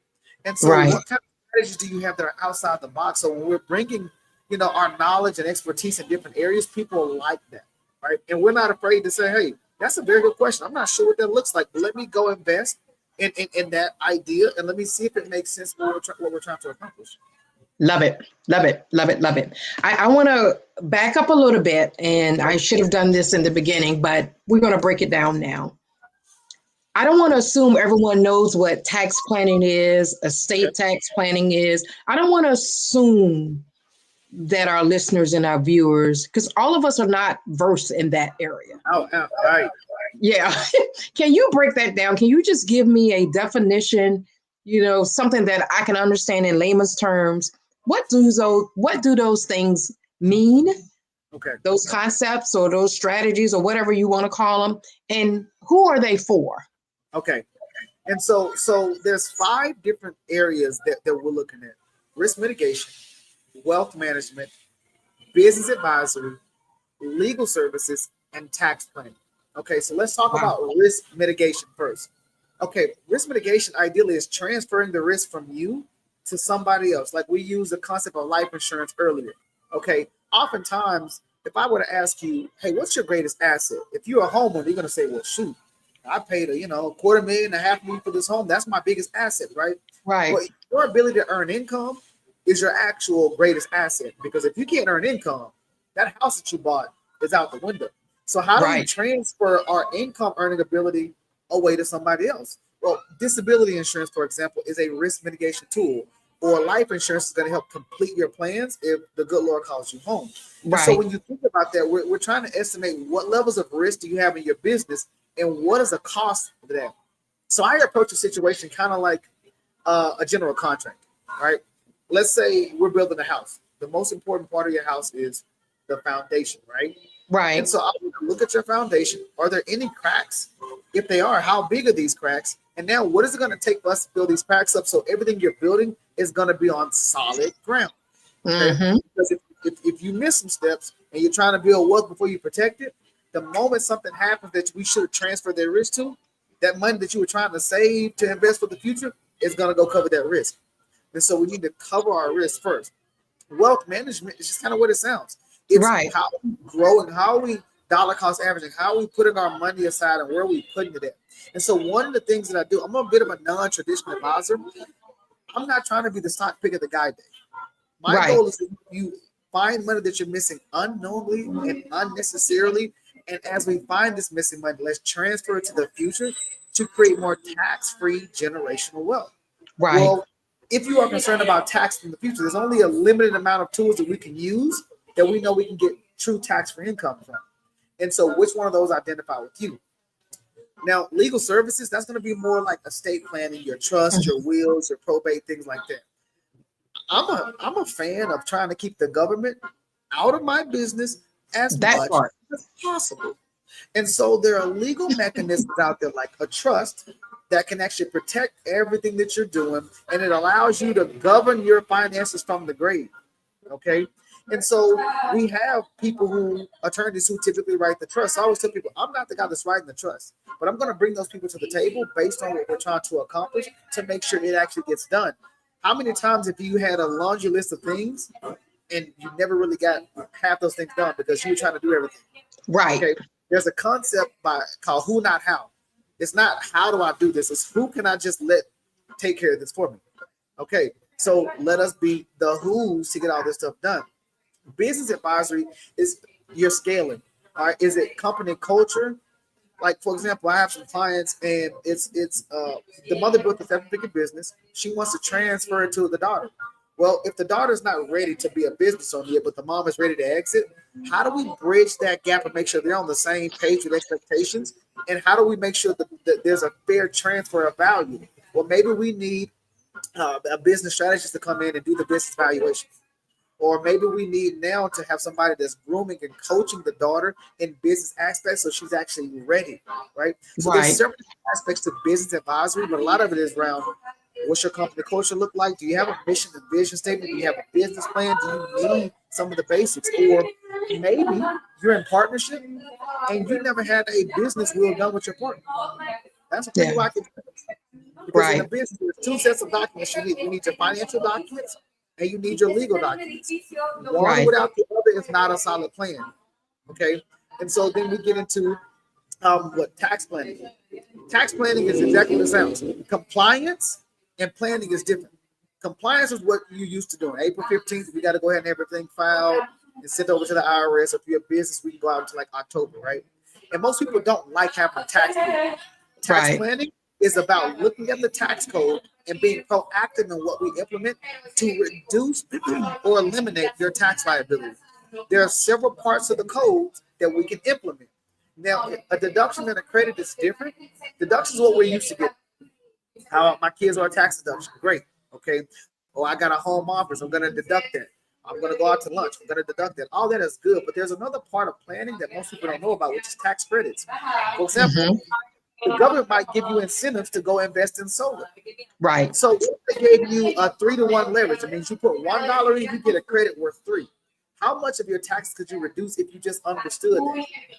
Okay. And so we're looking at all these different aspects and coordinating everything together to make sure everything starts to smooth out along the way.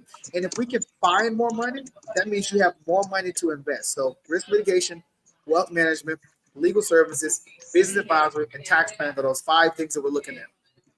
But then why are we, let me ask you this, and please don't revoke my black card for saying this. But I don't know. I got you. It's a safe space. It's a safe space. We're good. I'm telling you, why do we as a community, we run from these conversations? The 5 things you just named, it's obvious that we need them, right? We definitely need them.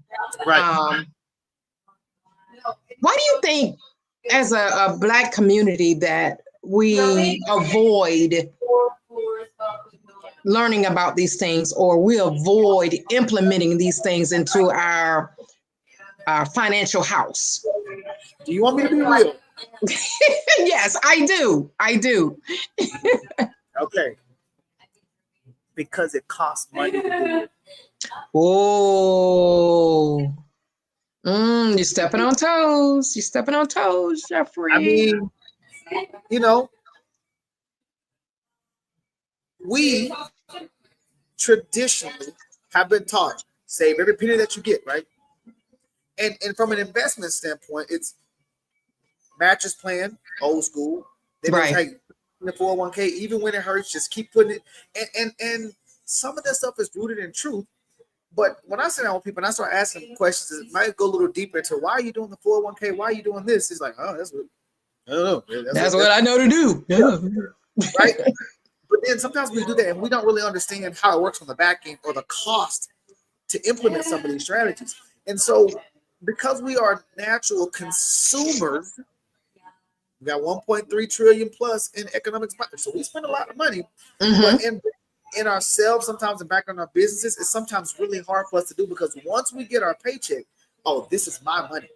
And there's a lady named Maggie Anderson. She wrote a book called Our Black Year, right?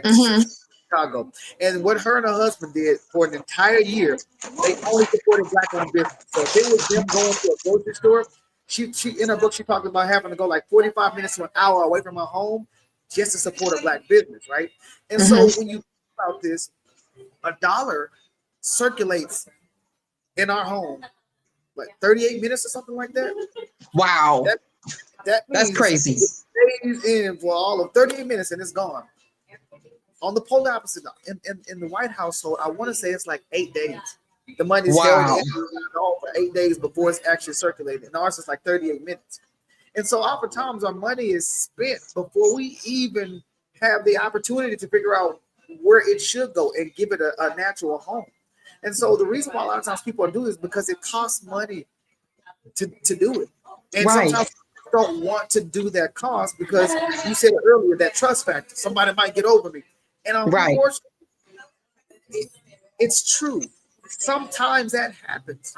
It happens sometimes. But when you start to have coordinated efforts, hopefully there's more peace of mind behind these decisions. And when you look at our counterparts, they're doing this. Right. They are. They're doing it without reservation. Yeah. They're collaborating even more. And so collaboration is a new currency. And so there's just some healing that we kind of have to do. And I think we're getting better, but bit by bit, day by day, right? Versus sometimes you see people who are just linking up and say, listen, let's do this thing together. And now we're combining our brain power. We're creating a mastermind and we're going to go a lot faster. You know, the old African proverb, you want to go fast, go alone. You want to go far, go with a team. Exactly. Team-based model. And so we just have to get comfortable with understanding we have to put some money out there and invest in us so we can grow, because so often we want to just spend everything and keep everything and just and that doesn't always work. You're talking real good right now, Jeffrey. You're talking real good, like the old folks say. You're talking good, man. This is some good stuff. Thank you for sharing this. I want to talk to you about building generational wealth. How do you keep people tapped in? Because back in my day, I'm not going to date myself. But back in the day when it came to insurance, for those of us that had insurance or our parents had insurance policies and all that good stuff, we would have someone that would come to the house. They would knock on the door. They would bring the little insurance book. Yeah, the little reliable insurance, I think, was one of them. I think they might even still be around, but yeah. Yeah. They had the little plastic pouch with the insurance book in it and all that good stuff. But, times have changed. Like you said earlier, things have changed. We're pivoting. Generations are not doing the things that we've done long ago. So things are changing. But tell me, how do you maintain that multi-generational relationships with your clients? How do you get Big Mama, and then you get Big Mama's daughter, then you get the daughter's grandchildren? How do you do that? How does your model create that multi-generational wealth? Yeah. Sometimes it's easier than others, but it's not uncommon for me to be sitting down with a family and them to feel the difference in our conversation because of the depth that I'm willing to go. I'm willing to have those tough conversations, right? And doing that, it takes somebody out of the family to be the first. Right. Somebody has to be the generational wealth creator, curse breaker, or however you want to put it, right? And so oftentimes when I'm sitting down, people are appreciating the knowledge that I'm bringing to the table. So they're often saying, listen, can you talk to my family? If I get everybody on a Zoom, can you do a presentation for all of us? Because we need to be having these conversations. And so sometimes what happens is when I'm dealing with a family, depending on their age, they got like younger kids. If their kids are old enough to have like kind of this conversation, like my daughters are 2 and 1. And I even sit down on my level. Here's your life insurance policy. Here's your bank account. Here's your crypto account. So they got to get familiar with seeing numbers, right? And so when I'm having these conversations with the parents, listen, hey, how old is your child? Do you mind bring them to the table and just like letting them be a part of this conversation? And then I've had even clients suggest, hey, listen, you need to go talk to them. Their kid is like 15, 16, and they're sitting down, they're sitting off to the side and letting their kid have a conversation with me to learn about this, ask questions if they want to. Now, when their kid becomes 18, then let's have this conversation again. Now you're a little bit older. Remember that time we talked about this? And so a lot of it is just trying to be intentional with reaching deep within there and understanding what their family makeup is. And when we're talking about, hey, you're looking at putting this policy in place, but what would you want it to do for you? Right. Okay, you want to go to this person, this person. All right, I want to talk to your beneficiaries. Because the first time me meeting a beneficiary, I don't want it to be at the time to deliver a death claim because they don't know me. And if it's somebody that was in college and they have a buddy who's really good at numbers, and maybe they're in finance, oh, they're going to go to their buddy. And I understand you can't win them all, but if I can be intentional in creating those relationships and trying to go deep, that's least likely to happen. And another thing that you can do is social media. You know, everything is touch point now. Hey, Google, who's this? What's this? And so sometimes, as the younger generation, are very tech savvy, so it might make a case for me to be on TikTok doing the dance and talking about finance, right? Because you got, you know, the attraction method works different than different people, and sometimes the younger generation likes the fact that they have an advisor that's on TikTok. Now, That's right. Let me say this, because the social media culture when it comes to financial planning and advice is somewhat toxic a little bit, and it's so short that you got 15 seconds, 30 seconds, 7 to try to do this quick sound bite, and sometimes it's not enough information to help people understand how a certain tool might work. Right. But again, out there, you went viral, but you might not really know what you're doing. And sometimes best known beats best all day long. Because you might be better at the marketing aspect and not at the advising aspect. You might win all day long over me because people know you more. I remember, I'm going to use a comedic example. Everybody knows who Kevin Hart is, right? Probably knows who Mike Epps is. Right. Okay. And for those that don't know those two names, you might know Kevin Hart, but okay. So I remember hearing Mike Epps talk about this in a Breakfast Club, and he was like, Kevin Hart's not even that funny. He's just a better marketer. Wow. Okay. But let's think about how many movies Kevin Hart is done in the net worth, and he's not the funniest person in the world. Right. But he's well known. He's well known. Doing tours all around the world. I don't know if Mike Epps is touring around the world. Nothing against Mike Epps. Right. It's the difference. So my whole point in that is when you put yourself out there and you market, you can have a lot of people coming into your ecosystem because you're good at marketing. But I want to challenge the advisors to go a little bit deeper than just be good at marketing. Sharpen your sword and learn the craft a little more to make sure you're showing up right by the client. I love that. I love that. Ooh. Now, you know, I'm on the marketing side, so I'm always going to be saying, get yourselves out there, make people know you exist, but don't just do that part. Make sure you are worth knowing, okay? And that means knowing your stuff, being of service, being of value. And to take that a step further, I want you to talk to us a little bit. You kind of walked into it already. How do you use social media to leverage your client acquisition? How do you, because I know the financial services space has a fine line when it comes to marketing and things you can and cannot do. As far as social media, there's laws, there's all kind of policies and things that you can't cross the line on in some of these. You have to be careful.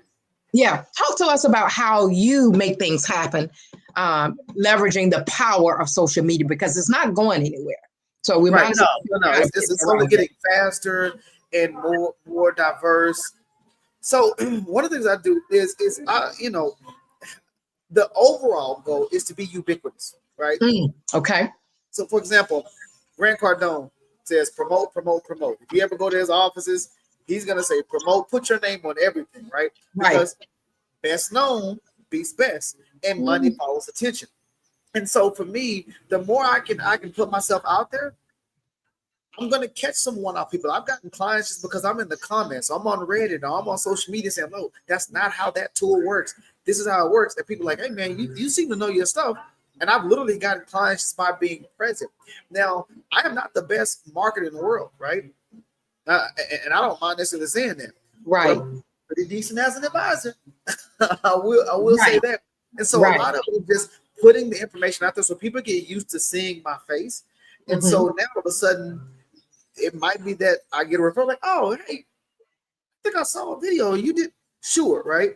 And so everything, you're always refining your brand on social media because, again, when a new platform comes out, sometimes be the first of that platform, you can create some market share. And so since I understand market share is important, it's like how to get out there and start to put a thumbprint. In 2025, I'll do more with social media than I probably have in the last couple of years combined because of my word of the year. I saw somebody in the chat talking about I'm going to adopt it. My word of the year is leadership. And so one of the things I'll be using with social media is just going live more often. And so the other part of that is identifying where your network is and what's your platform.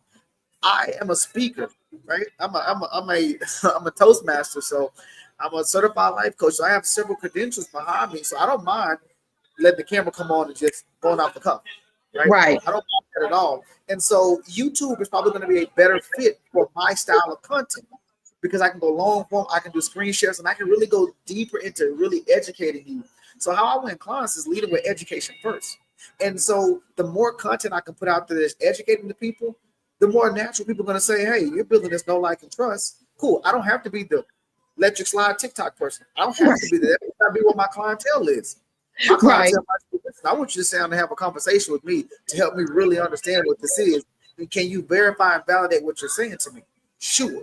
Let me teach you a concept. So my social media for me is going to be centered around just really getting more education and out there and just more content in general. You took my next question. You took it because I was going straight to the education piece. I believe as an entrepreneur, we're not in business necessarily, we are in education. And when we learn how to educate people, I have a saying of give them your best, they'll pay for the rest. That's how I attract people to me. You see what I'm saying? Yeah, it's informing, empowering, because there's no way I can teach you everything I know about whatever, public relations, marketing, visibility, whatever I do. There's no way I can tell you everything in one sitting, in 1 hour, 30 minutes. There's no way. But if you hang out with us. I'm telling you. So I can see. It's funny that you say that. I use that exact same phrase. I was just, if you ever go to my YouTube and see some of my personal development content, exact same verbiage. I'm like, listen, I cannot change your life in one conversation. I can, a little bit of awareness, but if you hang out with me long enough and start to see how I think and how I talk, there will be some movement. And that's the life coach side of me is like, if I can affect the way you think about something, then that's where change comes in. Because I'm not here to try to motivate you. Motivation is fleeting. It's up and down. But if I can change the way you think, that's lasting. Because if you can always become aware of what you think, your thinking determines your actions, determines your habits, your character. It's a rhythm. But what rhythm are you in? Who's guiding you? Wow. We're having a great conversation here. We're almost at the end. I hate to let you go, Jeffrey. I know. I know. This is a great conversation. But I do want to ask you a couple of more things. I want you to share with the people because you gave us 5 areas that we really need to be looking at. Can you repeat those for me? I know the risk mitigation, wealth management, legal services, business advisory, and tax planning. So every business should have this in place. These hubs, these categories, we should be looking at this stuff. Absolutely. Because everything is okay. Let me give you a case in point. You guys might be following what's called the BOI, the beneficial ownership information, right? This thing is coming and going. It's here, it's paused, and like every single day it's changing, right? And so what if you are not familiar with that? Is your current advisory team saying, hey, listen, have you filed this yet? And if so, should we go ahead and get it filed for you, right? Being proactive, right? And so when you look at this, these are the 5 core areas that happens within your business. And so everything kind of happens in phases, right? When earlier I talked about most people don't want to pay for it. Right. You have to understand some of this stuff kind of goes in phases. You're building your life in phases, and the plans you start with today are not the ones that you finish with. But this is why we have maintenance that's going on constantly. Because every single year, or several times a year, depending on how proactive you would want us to be, we need to be looking at these plans to make sure on pace. If you've ever tried to lose weight, you don't step on the scale only on day 1 and then day 90 if you're doing a 90-day challenge. No, you're doing this consistently because you need to know if something is working or if it isn't. And so we're looking at these things proactively and saying, all right, based on the tax code, based on what's happening, based on how you're growing, what should we be pivoting to? Should we be paying quarterly, or should we just not be paying at all so we can do more credits or whatever the case may be? And so these are the areas that we need to be doing planning on the business or the individual side. But the only thing you want to do on the individual side is probably going to be the business planning. But estate planning, whether you like it or not, everybody has some type of estate plan. It's just who do you want making the rules? The government or yourself? Because if you don't, then things can become a ward of the state. Have you ever heard of unclaimed properties? This is the reason, because people didn't have the beneficiary arrangement correct, or so and so never changed it when they got divorced, or so and so happened to have a beneficiary that passed away and they never put somebody else down there. These are things that can easily be corrected, but if you're not looking at your plans enough, then you're probably going to be dropping the ball. Wow. Now I know there's one area I wanted to touch on. Don't have a lot of time, but can you just give me a quick snapshot of long-term care? Because long-term care is talk show. Man, it is one of the single biggest detriments to potentially your retirement plan. Because if you don't have long-term care in place, number one, there's a 70% chance that everybody's going to need long-term care. Okay, hopefully you guys can see there's a 70% chance that everybody's going to need some type of long-term care. So long-term care can be nursing home or it can be in-home care. This is when you get to the point where you can't perform 2 of the 6 activities of daily living. Like you can't get in and out of bed, you can't bathe yourself, you can't walk, you can't cook your own meals, you can't clean yourself. You're going to need some help coming in and do that. Well, it's pretty expensive. The average cost right now is about $90-something thousand a year. And that's today's. And it's not getting cheaper. So when you start to look at this 5, 10, 15, 20, 30 years down the road, how much more expensive is it going to be? So if it's going to cost you potentially $160,000 for care, where is that money coming from? Okay. So you transfer this risk to an insurance company or some type of tool that can leverage your dollars to make sure you have money that can take care of that. And so we're trying to do everything in the most tax efficient way. As a business owner, that can be a tax deductible expense. And so if you're looking at different ways to get some tax deductions, depending on how your business is set up, you could purchase a long-term care policy, get the tax deduction, and now you have it sitting there waiting on you to use whenever you need it. And so hopefully, Nikki, did you catch all of that about long-term care? I did. I did. And I'm going to break the rules here a little bit. I got to keep you just a few minutes longer, if you don't mind, Jeffrey. No. I'm here for it. 2 minutes. Okay, let's go. And the reason I asked about the long-term care, because that has hit my family. It has hit my family, and it's real. It is real. It's a situation where it's another sensitive conversation that we should be having. Who's doing what? What do we have in place? What don't we have?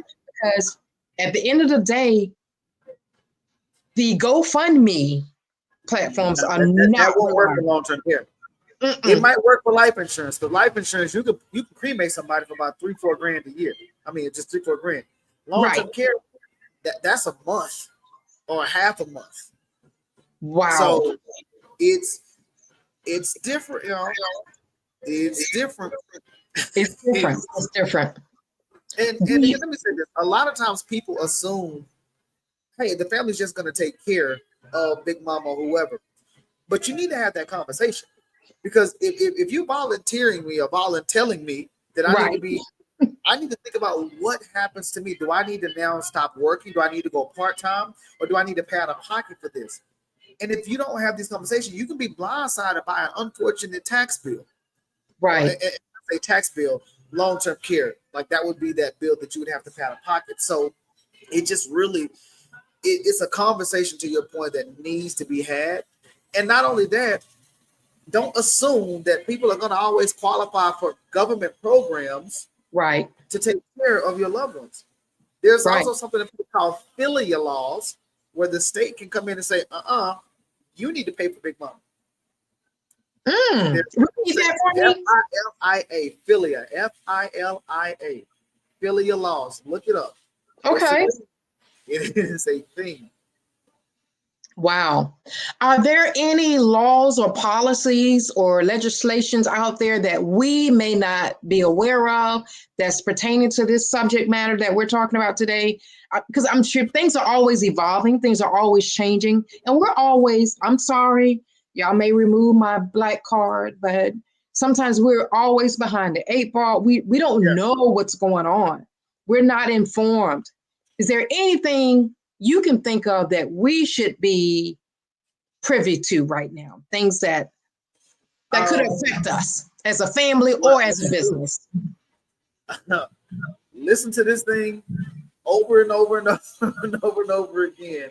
And anything you don't automatically have an answer for, or you never go research it, and then have a conversation with a professional about that particular risk.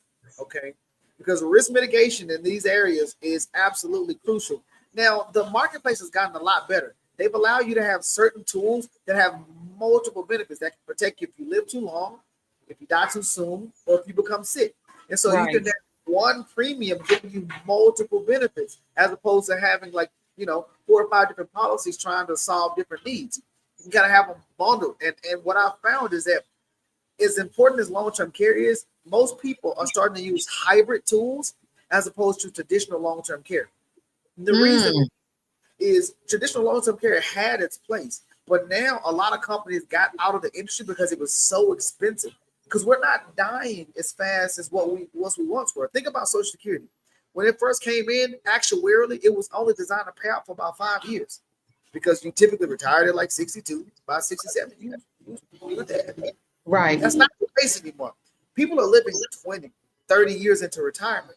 And so when you think about living that long, longevity is a risk multiplier. Because the longer you live, the more expensive things are going to get, and the more likely your health is going to decline. And now morbidity, not mortality, morbidity is going to kick in. Okay. And sometimes it happens earlier. Like case in point, my parents, my father is a truck driver, had an accident with COVID, several comorbidities. Luckily, by the grace of God, he's still with it, but he was never able to go back to work. Wow. In this time frame, my mother ended up having a stroke, so she had to go ahead and stop work. So she doesn't have full functionality in half of her body. She can move around a little bit, but not the same. So when you think about trying to enter your golden years, where we've done it right, we saved the money, now let's go out and be on the beach. That's not everybody's story. And so what is the plan for some of this stuff before it happens? Because if your house is on fire, it's a lot harder to get insurance when it's already on fire. Right. So I say sometimes we don't want to pay for it. This is one of those expenses where, man, I'm 50, that's not going to happen until I'm 85, 90. I'll worry about it then. And that's sometimes our mentality. But then, boom, a COVID happens, or a slip or something else happens, and that accelerates that time of that event, and we didn't have a plan in place, right? Mm-hmm. And so having these conversations, aging in place, talk to your parents. Hey, what's your plan? Because you might find out that they don't have a plan, and their plan was, hey, my loving son or daughter that I took care of all their life, it's your turn to take care of me now, right? And that might mean coming out of pocket financially, or that might mean, hey, I need to move in with you, and we need to have somebody come in. So it just looks different for everybody. And so just figure out what it looks like. And now let's look at if there's any kind of plan that we can put in place. Some people will qualify for government programs. But if you understand the demographics of the U.S., and now we got the largest generation that are starting to retire. Well, they've been retiring 10,000 plus people per day over the next 7-8 years. And then the next generation is going to be retiring. How many more beds do you think are going to be available for long-term care and in-home care? Right. Well, not in-home care, but long-term care. There's only so many beds that are available out there. And so for people who are entrepreneurship and business-minded that wouldn't mind taking this risk, I just told you what you can do. Go look at starting a long-term care facility. Or you can do something called a residential assisted living center. This is where you found a house that might have 4 or 5 bedrooms in there. And all of a sudden, you convert this house into a residential assisted living center. And so now maybe you got 2 people to a room. So instead of you renting this out to one person, collecting $2,500 in rent, maybe it's $2,500 per person. Right. And so this room is giving you $5,000. You got 4 rooms. That's $20,000 a month right there. Right. 5,000, whatever the pay staff, it's a whole different ballgame. And so for every risk out there, there's some type of business opportunity associated with it. So for people who are maybe inclined, maybe this might be something you want to look into because it's happening. The numbers and statistics are already in the favor of that. We're going to need more facilities out there. Are you wanting to be bold enough to be ahead of the curve? Because wealth happens when you get in front of the wave. In front of the wave. So there's a risk in sometimes of being too early, but this is one of those things that is steadily happening. Right. Wow. You are dropping some gems, nuggets, boulders, mountains. You're dropping some information on us. Get ready to close it out. Thank you for spending extra time with me, but I just needed you to touch on this. This is important to me, I guess, because I'm a little biased now, but this stuff is happening every day in our community. Right. Every sometimes day. It's happening younger and younger. Oh my gosh. People I can tell you some stories. And they're stroking out. Yeah. My ex died of a stroke, heart attack at the age of 39. Wow. And I'm telling you, and did it affect the family? Absolutely. Because we were not ready. We were not prepared. My sister needed care. Luckily, my older brother was able to move in and kind of help be her caretaker. I was in college at the time. My younger brothers were not even old enough to, really do anything like that. And so I've seen it even with my grandmother. So I've seen it from different angles, younger and older. And now a lot of us in what's called a sandwich generation, to where at some point in time in your life, you're going to be taking care of somebody that's older than you, right, and somebody that's younger than you. And so when you understand that, you have to look at your finances and be like, can I absorb that? And how can we maybe start to pull some resources together to do this? And this is the thing that some of you, like, especially if the family is large enough, it might be saying, let's all pitch in $100 or so, and let's go ahead and buy this long-term care policy so we know we got a plan.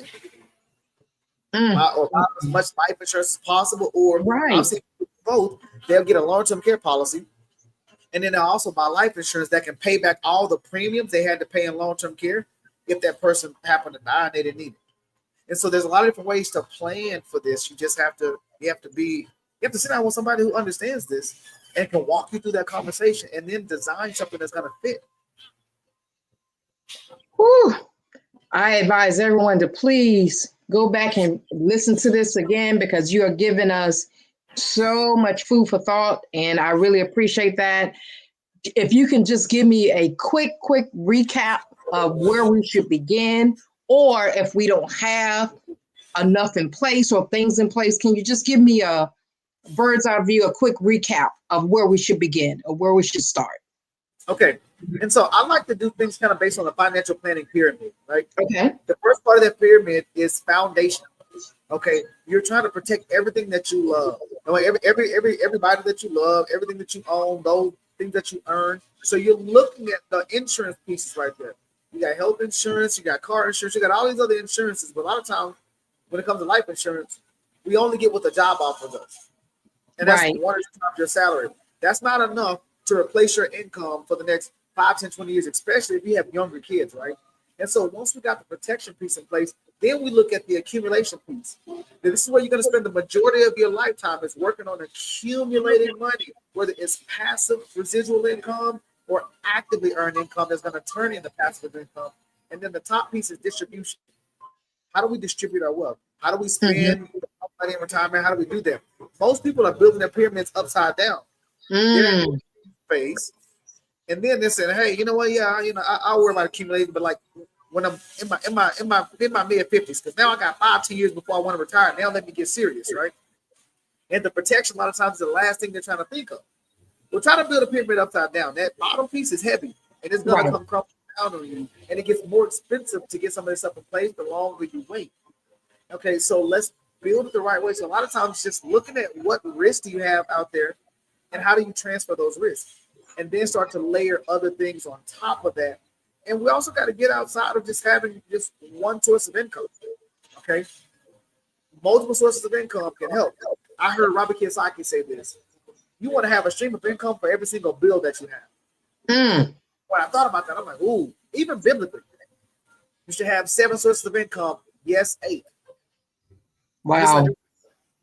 Multiple sources of income. So sometimes it takes pooling some resources together, buying a multifamily property if that's the thing, or finding a business that can produce some cash flow or some kind of passive income, and take that income and make it make more money. The Richest Man in Babylon is a very good book to read because it's talking about money, and you're making your money make money babies. Make money become a slave to you, not become a slave to the money. Right. Putting your money at work and giving it a task to make more money, it's different. And so when you start to understand kind of opportunity costs and how we spend money, in the moment you spend some of this money on some frivolous stuff, you can never get that money back. That money can also never make any more money for you. You think differently sometimes about the way you spend money. Because, oh yeah, it's $2,000. It's on $2,000. I bought a purse, I bought some shoes. But $2,000 multiplied at 6% interest or whatever interest over 10, 20 years, that's a lot of wealth transfer. So how can we circulate wealth back into our household to create more generational wealth? So my goal is to help people become wealth creators, not spenders, not savers, but wealth creators. And there's certain tools that allow us to do that. And so that's where you are. And know that you don't have to do this alone. Go get professionals. Right. Start working on building your team that have expertise in different things, and make sure you have somebody that can coordinate all this stuff. And so you're not having to like spin your wheels trying to learn so much, because there's only so much capacity that we have. That's it. That's it. Woo, mic drop. That's it. That's it. Jeffrey, it has been an esteemed pleasure to have you on this show. I hope that you're willing to come back so we can finish this discussion. An important dialogue. You are needed. This discussion is needed. So let everyone know how they can reach out to you, contact you, get on your calendar, that kind of thing. Okay. And so DMs are always open on social media. So for example, on Instagram, you have HFGINC. So that stands for Hill Financial Group Inc. HFGINC. On Facebook, if you type in the Hill Financial Group, you will see me. I'm gonna give you a direct line to me. 501-910-0708. That is 501. Yeah, 501-291-0708. You can text me. That's a text-friendly number. You can call that number. And you can also email me, jeff@thehillfinancialgroup.com. The biggest thing is let's just sit down and have a conversation and assess where you are, stress test where you are. And so that way you can know if you're on pace to hit some of these goals. Right, right. I love it. I love it. Jeffrey, thank you so much for being with us, spending your time with us on the Black Business Network and Black Business Olympics. You are appreciated, you are needed, and we hope you will come back and see us soon. Okay? Take care. Absolutely. Thank you. All right. Yeah, I appreciate it. You guys have a good rest of the day. Absolutely. And remember, genius is common, and I will see you on the other side. The Black Business Expo's mission is to raise funds for high school seniors going to college or K through 12 entrepreneurs. This expo is a fundraiser for students. Please, you may go to www.blackbusinessexpousa.com to donate to the scholarship fund or use the Cash App at $BBXUSA. Our goal is to give laptops and up to $5,000 to 10 students. Students can register online at www.blackbusinessexpousa.com. Every dollar counts. Please donate to the Black Business Expo USA Scholarship Fund.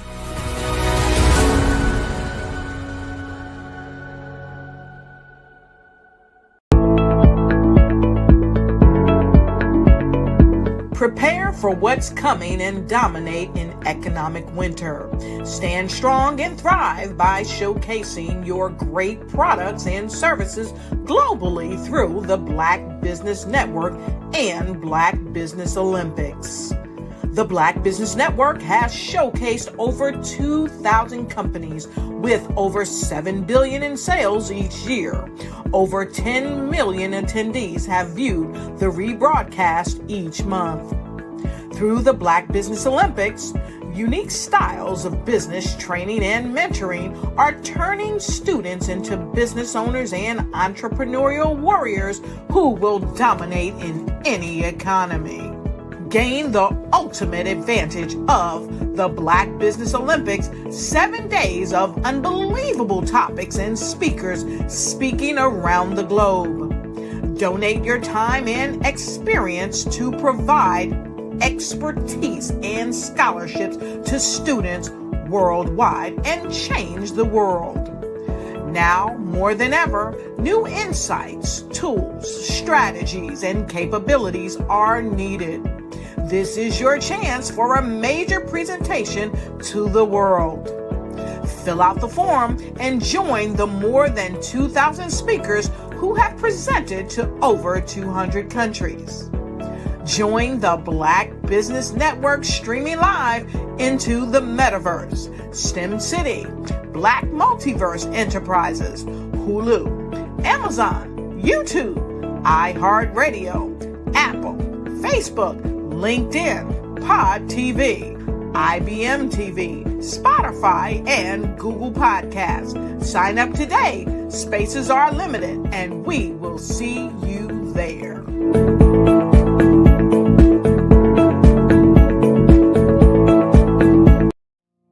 Did you know that approximately 333.34 million businesses exist today, according to a report from 2021?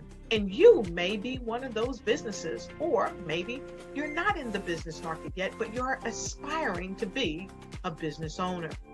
Well, guess what? You're in the right place at the right time. Because let's face it, everything is about timing and opportunity.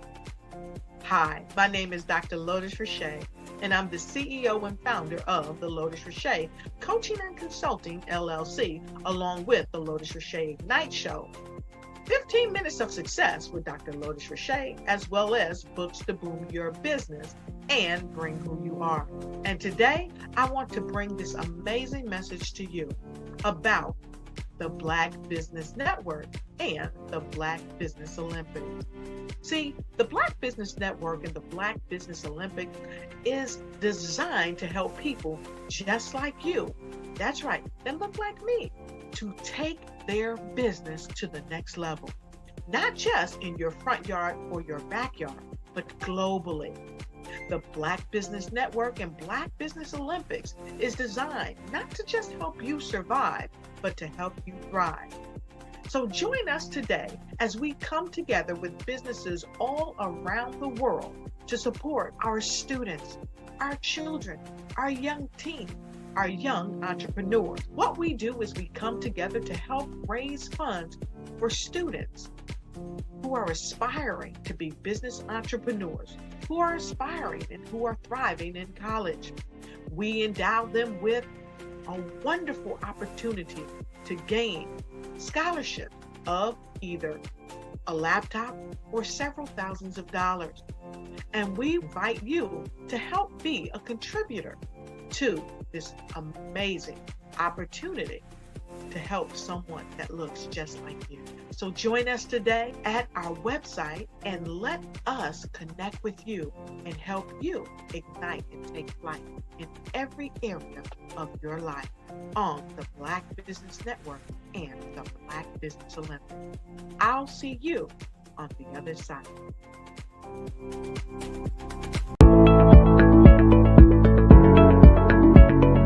Prepare for what's coming and dominate in economic winter.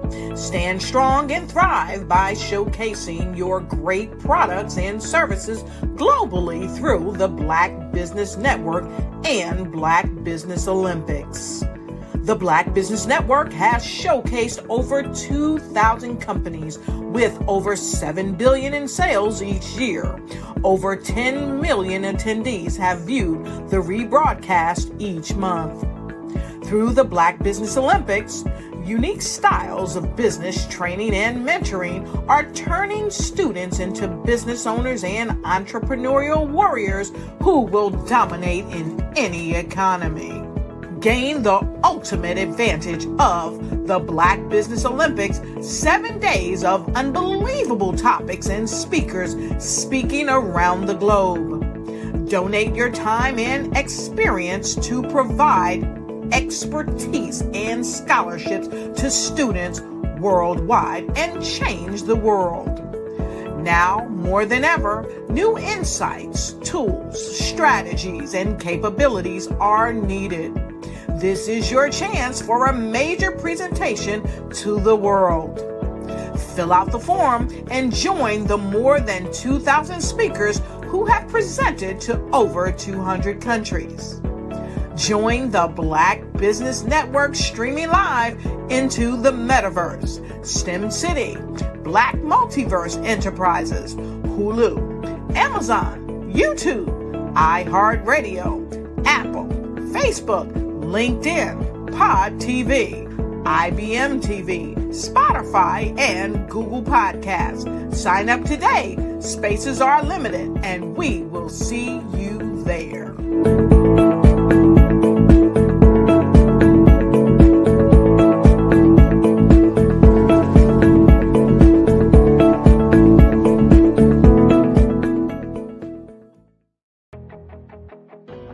I am Black Business. From the moment I wake until the time I sleep, I am Black Business. I am Black Business. Are you Black Business? I am Black Business. Do you support Black businesses? I support Black business because I am Black Business. Black Business Expo, one of the largest business showcases in the history of Black business in the world.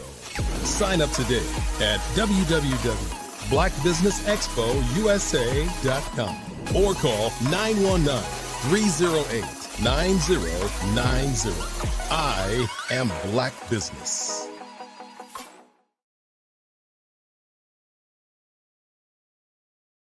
The Black Business Expo's mission is to raise funds for high school seniors going to college or K through 12 entrepreneurs. This expo is a fundraiser for students. Please, you may go to www.blackbusinessexpousa.com to donate to the scholarship fund or use the Cash App at $BBXUSA.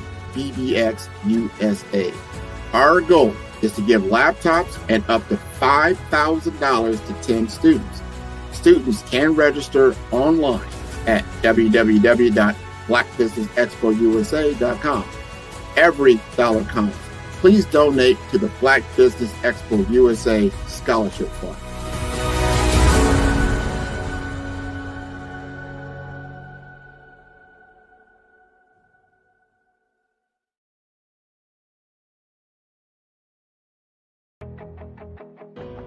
I am Black Business. From the moment I wake until the time I sleep, I am Black Business. I am Black Business. Are you Black Business? I am Black Business. Do you support Black businesses? I support Black business because I am Black Business. Black Business Expo, one of the largest business showcases in the history of Black business in the world. Sign up today at www.blackbusinessexpousa.com or call 919-308-9090. I am Black Business.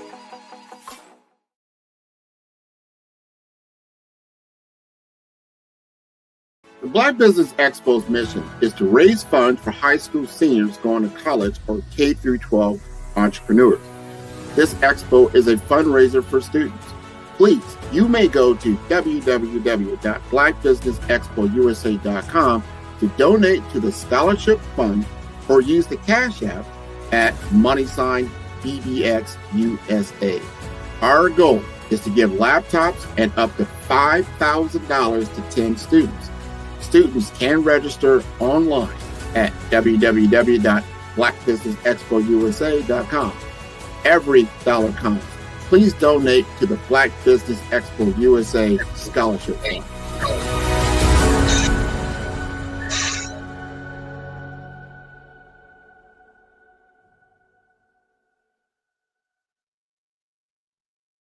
Good day, business owners, entrepreneurs, thought leaders, and corporations. Welcome to the Black Business Network. My name is Nikki Curry. I am your business moderator for this session of the Black Business Network. The Black Business Network is a 24-hour business network showcasing Black businesses, business owners, entrepreneurs, and thought leaders worldwide. We have speakers from North Carolina, London, Singapore, Africa, Japan, and cities all over the United States.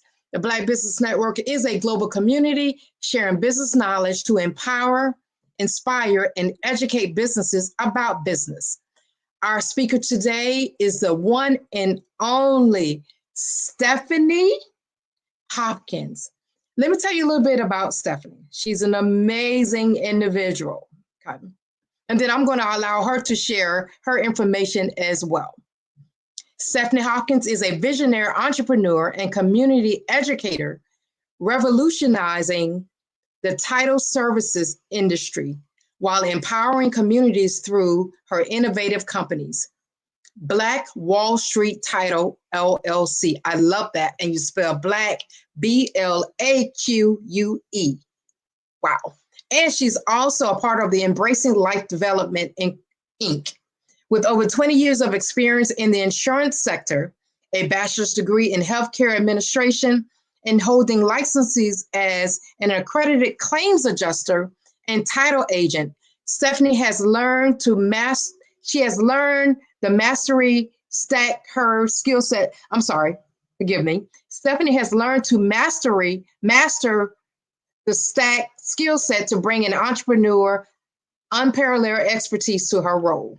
She was born and raised in Tampa, Florida. She's also a best-selling Amazon author whose mission transcends traditional business objectives. You know what? I'm going to stop talking and I'm going to bring Stephanie on board. I'm going to bring her on stage so she can tell us more about her and all the amazing work that she's doing. Stephanie.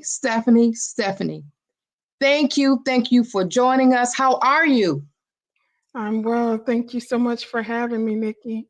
Oh man, I could have kept reading your bio on and on.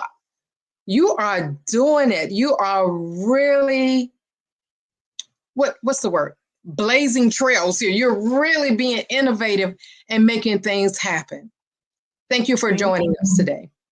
Thank you again for having me. This is such a great opportunity to share my business with the world. So I'm super excited.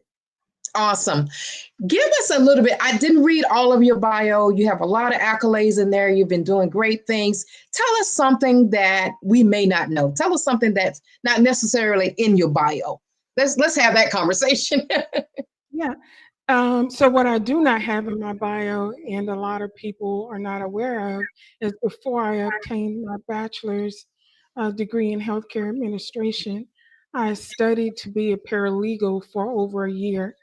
I got into my externship and decided to switch into healthcare. Wow. Multifaceted. I love that. Is there a reason why you pivot a little bit and, you tuck on something else, or you want to tell us about that? Yeah, it was.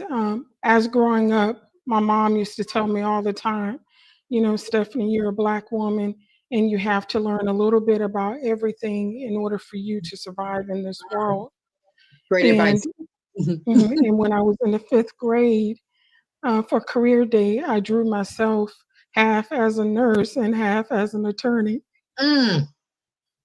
Wow. Yeah. I can understand that, and I can relate to that, because you know what? As Black women, sometimes we have to be 3 times as good, or we have to know 3 times as more and be equipped.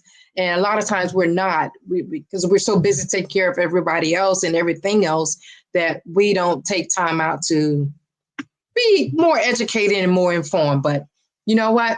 You're doing it, Stephanie. So let's talk about this amazing business platform that you have, your journey as an entrepreneur, what you're bringing to the table for so many people.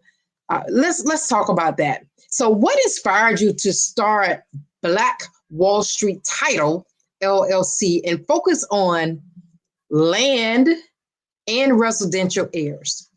Property rights? Whew. Yeah. My journey with my inspiration started with my purpose.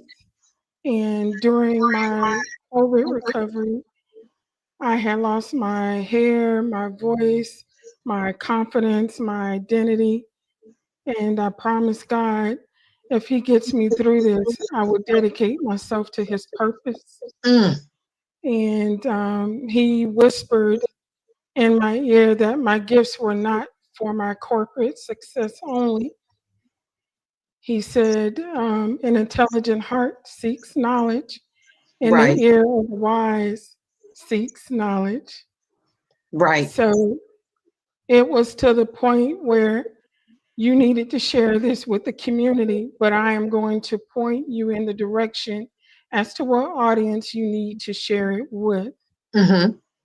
So with that, I met a title agent who thought that I would be a good title agent.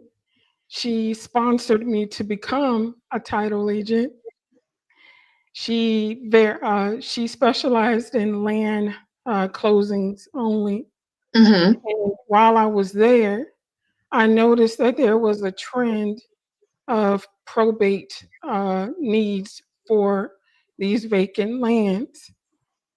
And people wanted to leverage them for other reasons, such as simple as paying bills.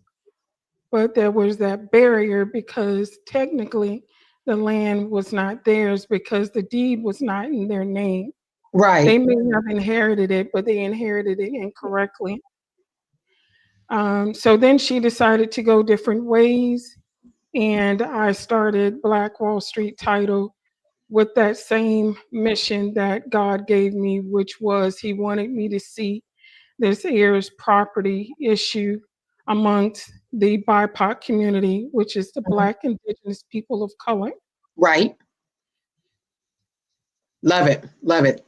And thank you for all you do, honestly.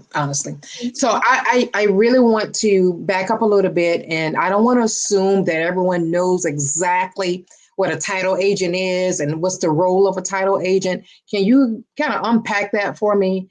Give us the definition and why is this role significant? Because this is the part that we always miss when it comes to this space. We always miss this and we want to jump over and get right to the good part.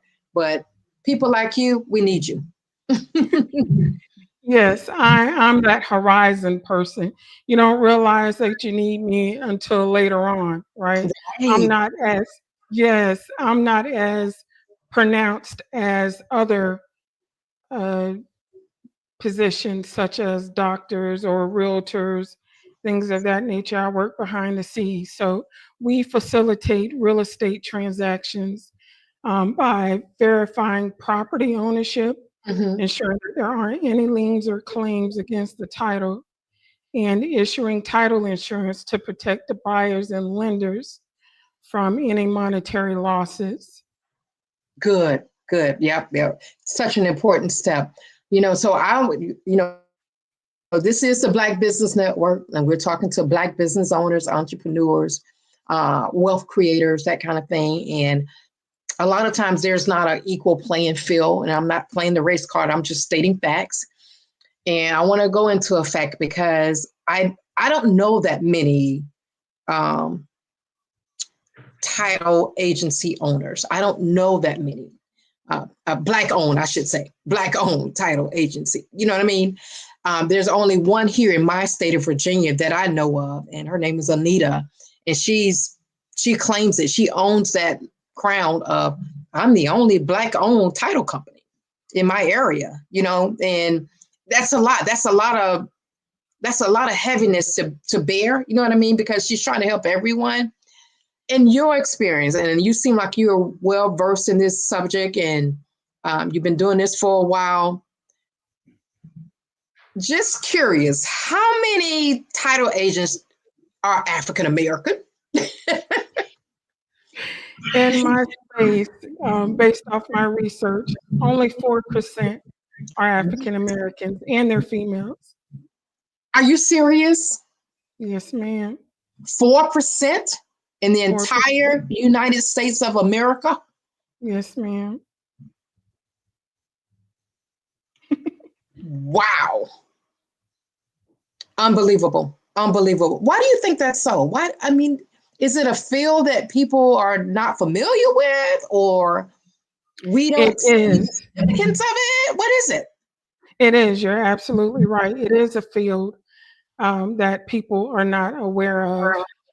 We are all told about being sports, in sports and in entertainment, doctors, lawyers, realtors, but we play a key part in the history of the land that we live on, and it's very important. So we are part of the real estate principle, but it's a well-kept secret.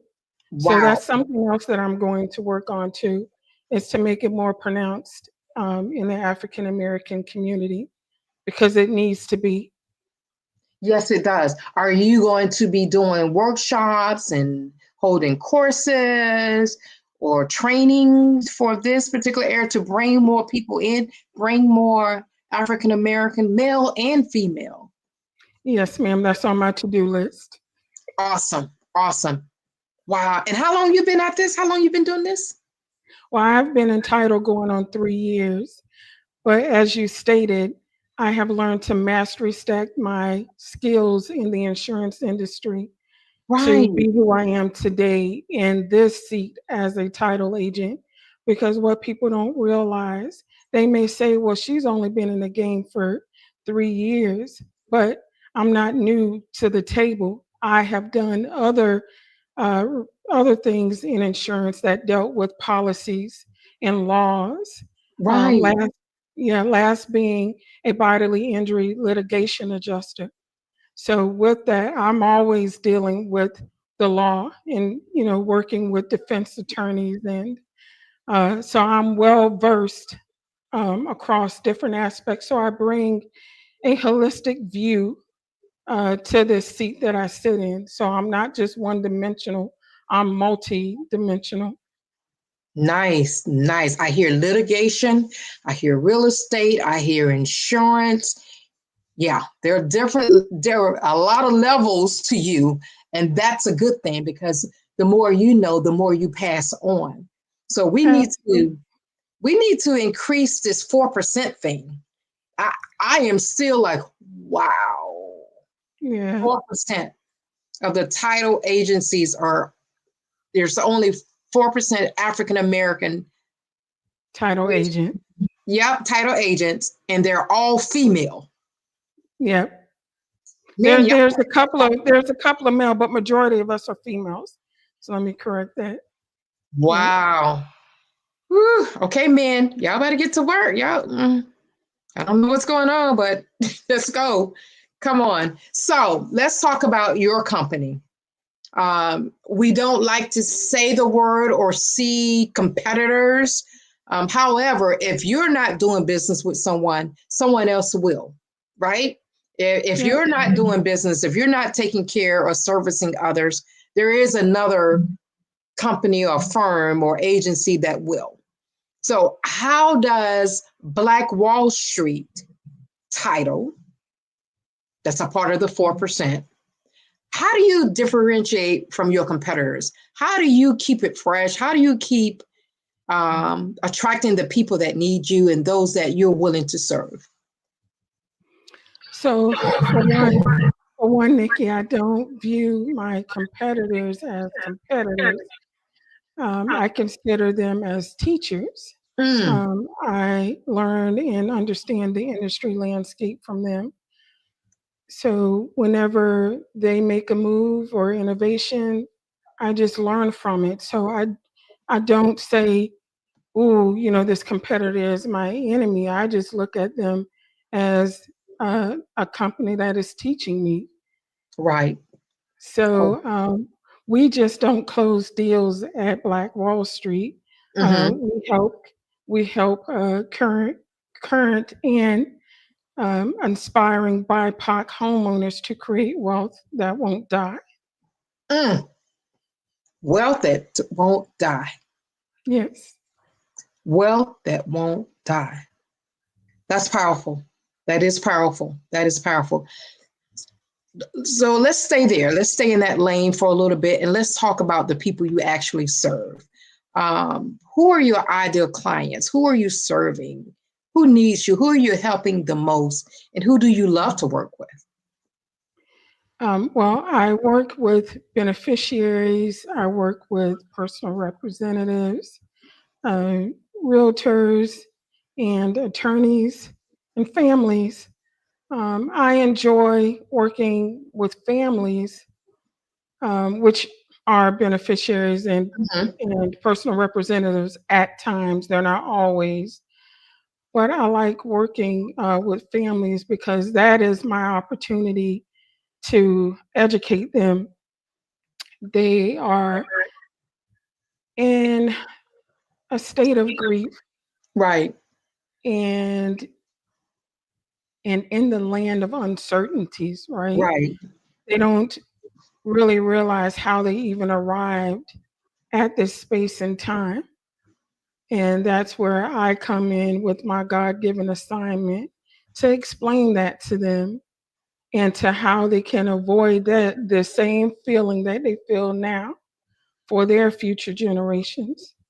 Because it is nothing more, Nikki, to try to grieve and go through the complex process of probate. And you're at the grave of the person asking why, and they can't answer. And you are needed by the family that are still existing. Oh, you just said a mouthful there. I've experienced that. As a matter of fact, I lost my mother a few weeks ago in Florida. And she wasn't my birth mother, but she helped raise me. So she's my mom. And I'm telling you, this process, it's interesting. I'm just going to leave it right there. It is interesting. But when you're grieving, when you're trying to figure out what your next steps are and wrap your head around everything that's happening, to not have your stuff in place or in order, you know, who's doing what, where is it going, that will, that thing. It's a lot. It's a lot. It's a lot. So I want to touch on that a little bit, Stephanie, please. Give us some tips. You know, when this stuff is happening, we don't want to have to worry about all of this when we lose someone, right? We all have to expire. We all are going to die at some point. But what can we do before we get to that point? What are some of the things that we can do to help us get prepared and stay prepared for when we do? Because I don't want anyone to go through what I'm going through right now, to be honest with you, being transparent. What are some of the things that we can do to help us with the preparation process? And you're absolutely right, Nikki. You hit the nail on the head. I'm not sure where we lost the concept of us not living forever. And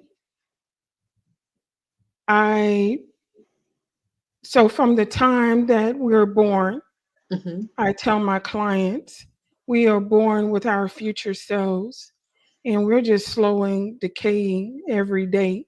Right. So at this point, we are supposed to be fruitful and have many, but to also generate wealth. So in order to do not just generate it, we have to pass it along to our children's children, children's children. Right. And because we do not have a asset protection and plan, because the world doesn't talk about that. We talk about accumulation all the time. We don't talk about how to protect it. So we need to have a plan to protect it. And we start by having these conversations now while we're still in good health and sound mind. Death is not taboo. It is a part of the life cycle. So you talking about it, nothing is going to happen unless you live in some type of, risky life, or you were born, with some type of, genetic disorder of some type. But if you're just a healthy person and you're doing all your godly things of accumulating this wealth, then we have to work on that second half, which is asset protection, so we can build generation and generational kingdoms. So we Love have that. to talk about it. Yes, it first starts with talking, letting our family know our wishes and why we made these decisions as to Johnny gets this or Susie gets this. Because believe you me, the parents know their children better than anyone. That's a fact. That is a fact. It Give is. me give me an example or tell me a story about a time where this kind of work that you're doing, which is so important, how has this impacted a family or an individual? Tell me a little bit, one of your most memorable stories about the work that you're doing and how it impacted someone based on you being there for them, you providing these services for them. Well, I was at a closing not too long ago. I was at a family's home, and the home was in probate and foreclosure. Their mother's home. She did a reverse mortgage. No one was aware of it, and as I was sitting at the table, they having to sign the papers. The family said, "Because of you, we are putting things in place now so our children do not have to go through what we're going through right now here with you." That part. Yeah. Yeah. Yes. But that's a tough pill to swallow.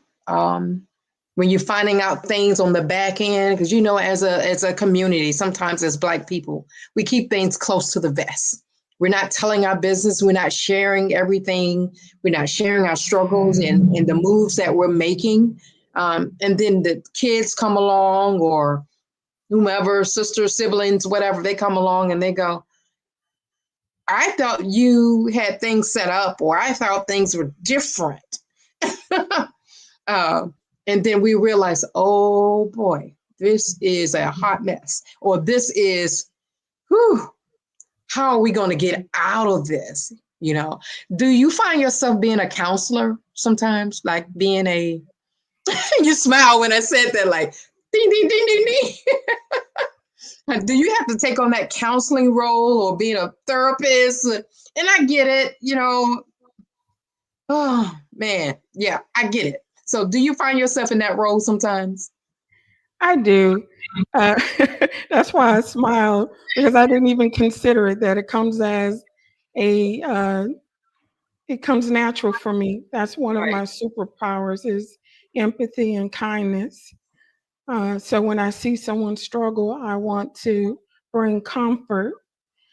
But what I do tell them is silence can be golden, but it can also be expensive. And Right. in the BIPOC community, it is expensive, but I let them know that it is a part of the system. The system loves and thrives off of silence.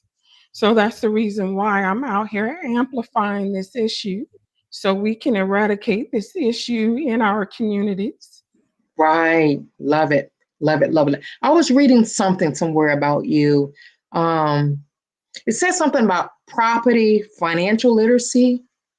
What is that, and who is it for, and why is it important? I can't remember the gist of it, but just can you explain that concept to me?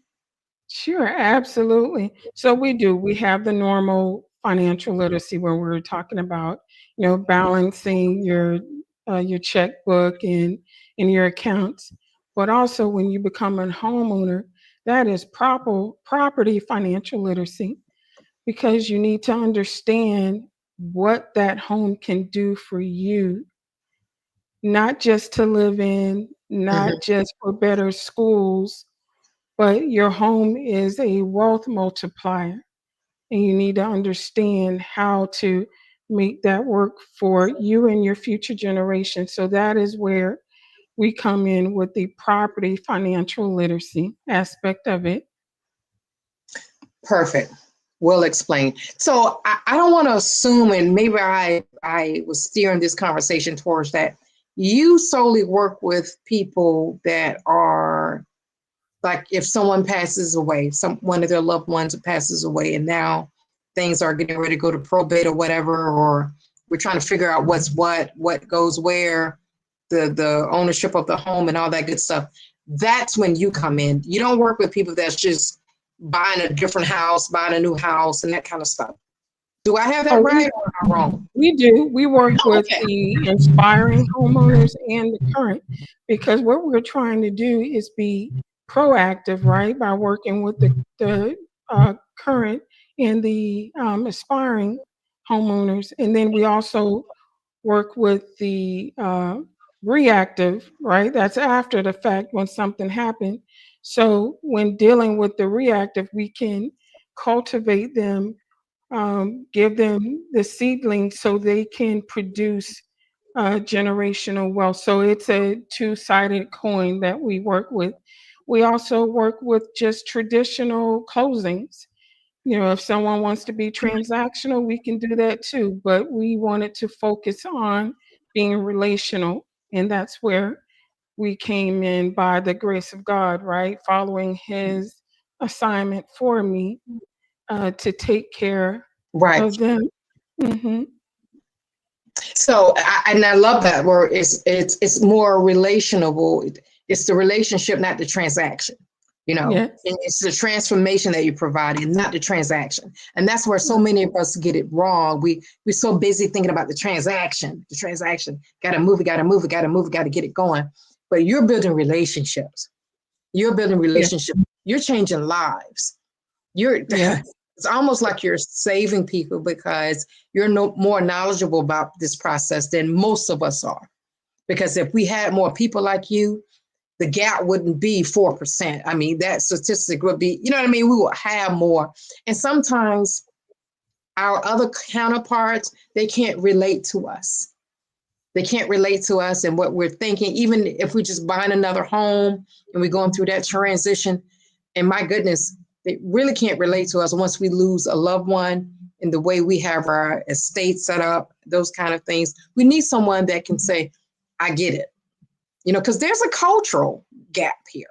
Would you agree that some things are culturally biased,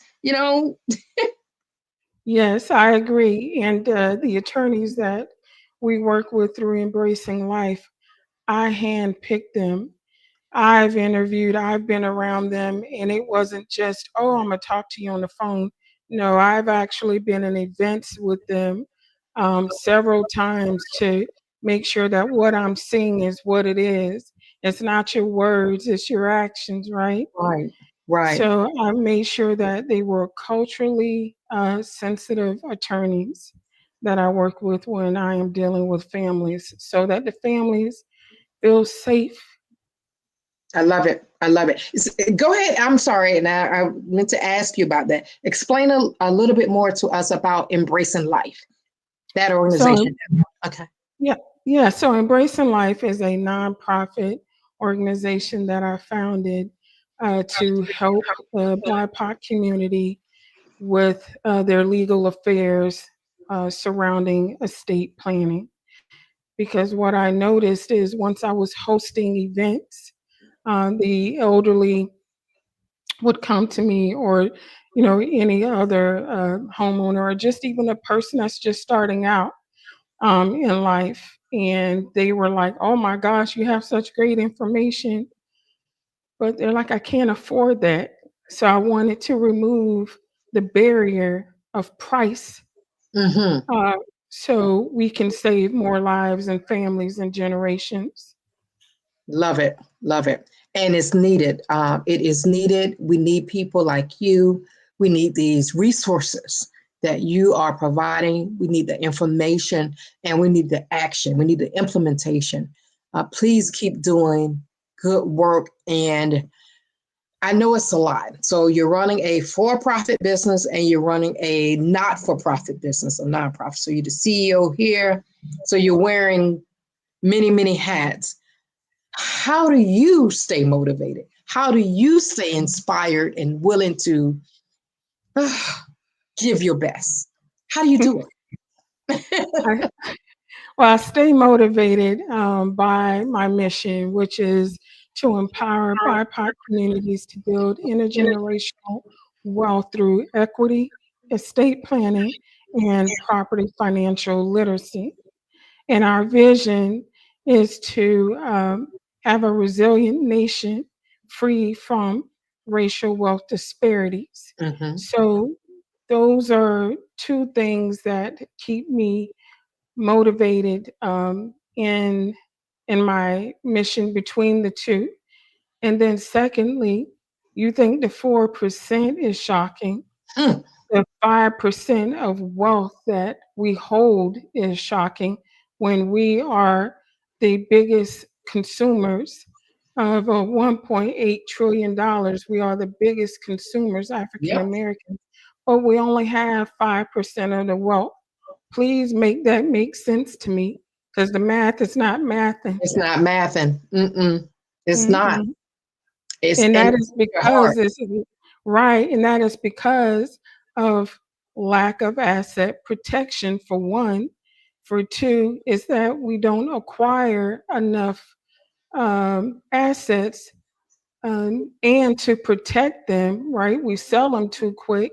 And that 1.8 trillion is more towards more liabilities, such as, like makeup and fashion, things that, right. I mean, they're a necessity to a certain point, but that's a lot to spend and to die with nothing, and you have a whole family depending on you. Yep. And that brings me to my last question. I think it's my last, because I enjoy talking to you, Stephanie, and I can talk to you all day. Thank you. We all know, we've all been told, we've all heard that real estate and property ownership is so important. That is one of the ways to build wealth, generational wealth. Would you agree? You've heard that? Yep. I agree. Yep. So tell me, how can, if we haven't started yet or we are not sure how to do this, what advice would you give to our listeners and our viewers on how to begin building this generational wealth through property ownership? Because we think it's a big, massive undertaking, and in some ways it can be, but with people like you in place, it can be done. How can we start making strides towards property ownership? That's my question. Well, right now, this generation's biggest struggle is affordable housing. And right now, they kind of have to sit still a little bit. But 90% of wealth is built through real estate, as you stated. The reason being, and most people are like, well, you can build you can build wealth through other things, through through stocks and other things. And I'm like, yes, you can. However, you can definitely build wealth through things that are a requirement, and housing is a requirement. I like that. Because when you fill out an application, after your name, they ask for your address. It is a requirement. So when people get the opportunity to purchase a home, keep in mind that it is a wealth multiplier, and to protect it at all costs, because there is a land game out there. Okay? And when you don't understand the rules of engagements, you don't play that well. Right. So with us, think of us, as you said, right, as counselors or coaches, right? We'll give you the Cliff Notes on the playbook of this land game so you can play better and make informed decisions faster about your future generation. Love it. You, there's nothing else left for me to say. I mean, you just nailed it. So we're going to close out now, but Stephanie, before you go, please let our listeners and viewers know how to reach you, how to connect with you, how to become a part of your nonprofit. You're helping people there. You're helping people with the agency that you're running, Black Street. Come on, help us. Share Yes. So to make it easy for everyone, I made my domain name my name. So it's www.stephanie-hopkins.com. Okay. And to support our nonprofit, it is Embracing Life, LY, FE, developmentinc.org. Love it. Love it. And we're going to make sure we put this information in our show notes, all that good stuff. Stephanie, thank you so much. It has been a pleasure and a joy speaking with you, talking with you. You are an inspiration to all of us. And I know you're going to do big things, bigger and better things. You're going to make sure that 4% grows because you have a giving heart, and I can feel it and I can see it. Hopefully you'll come back and share some time with us again on Black Business Network. We'll talk to you soon. Thank you. Absolutely. And remember, everyone, that genius is common, and I will see you on the other side.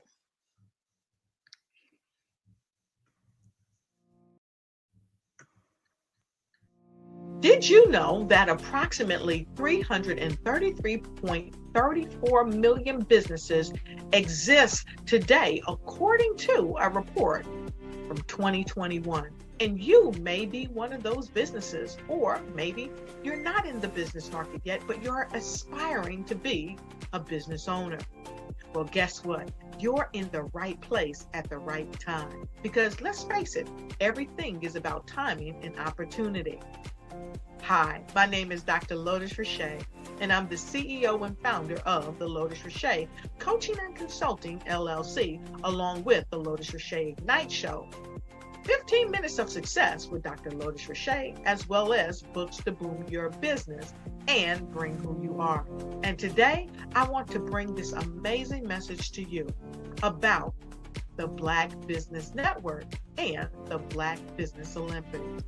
See, the Black Business Network and the Black Business Olympics is designed to help people just like you, that's right, that look like me, to take their business to the next level. Not just in your front yard or your backyard, but globally. The Black Business Network and Black Business Olympics is designed not to just help you survive, but to help you thrive. So join us today as we come together with businesses all around the world to support our students, our children, our young teens, our young entrepreneurs. What we do is we come together to help raise funds for students who are aspiring to be business entrepreneurs, who are aspiring and who are thriving in college. We endow them with a wonderful opportunity to gain scholarship of either a laptop or several thousands of dollars.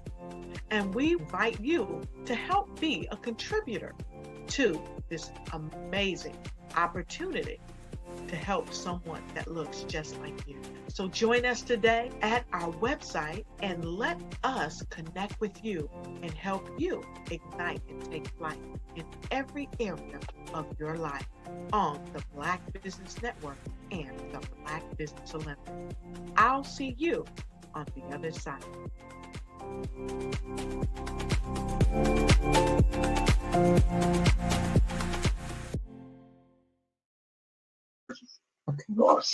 On my day, my name is Cordelia Gaffar, the Ultimate Joy Goddess. I'm a best-selling author, multi-award-winning speaker, and host of the Free to Be Show podcast, for which I've also won 2 awards. I've created 2 unique processes. Invite women to nurture yourself. I use the word self-nurturing, not self-care, because there's a distinction. When you nurture yourself, you are caring for every single in your body and every single choice you make. Remember, your life is full of breaths and heartbeats, and that is all you have. So choose wisely and choose well. And until tomorrow, be free.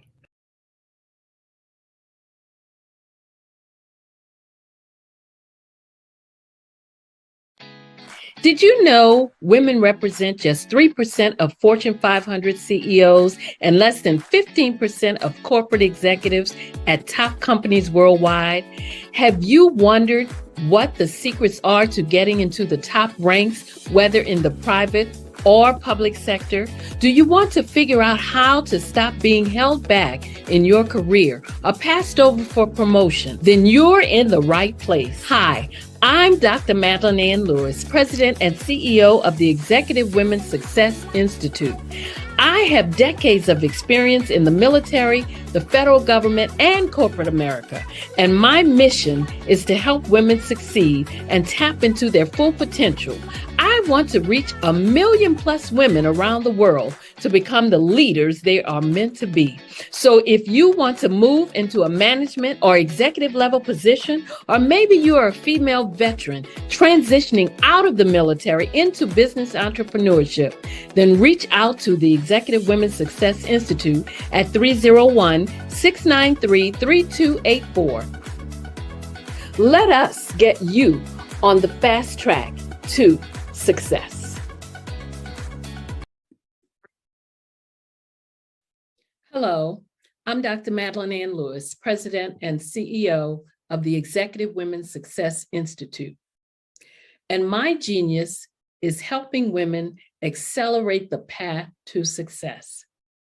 You know, I was blessed to have strong women in my life who encouraged, motivated, and pushed me to do my best and to never even think about giving up on my dreams. So I say to women, we must show up to rise up. We have talents and potential, but who will see them if we don't speak up and get noticed? I know that women are a tremendous resource on this planet, and there is nothing more fulfilling than helping a woman tap into her full potential. I do this because I want to be a part of helping as many women as I can to show up, to rise up. I do this because genius is common.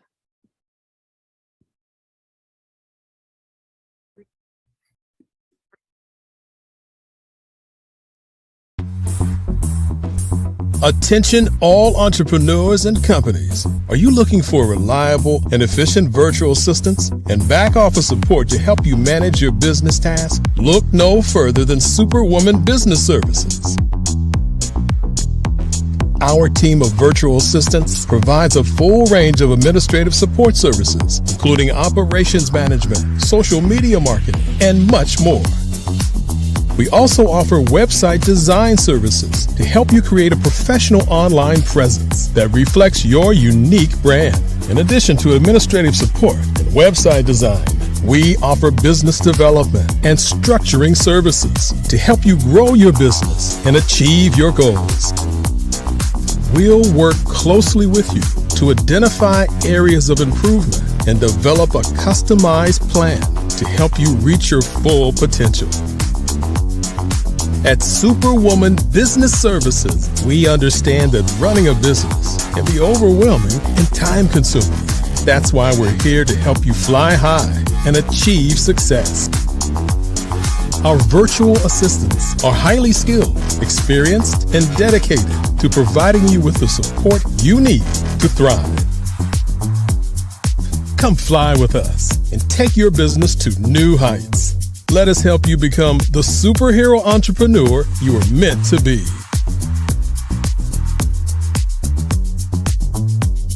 Contact Superwoman Business Services today to learn more about our back office support services. Come fly with us and take your business to new heights.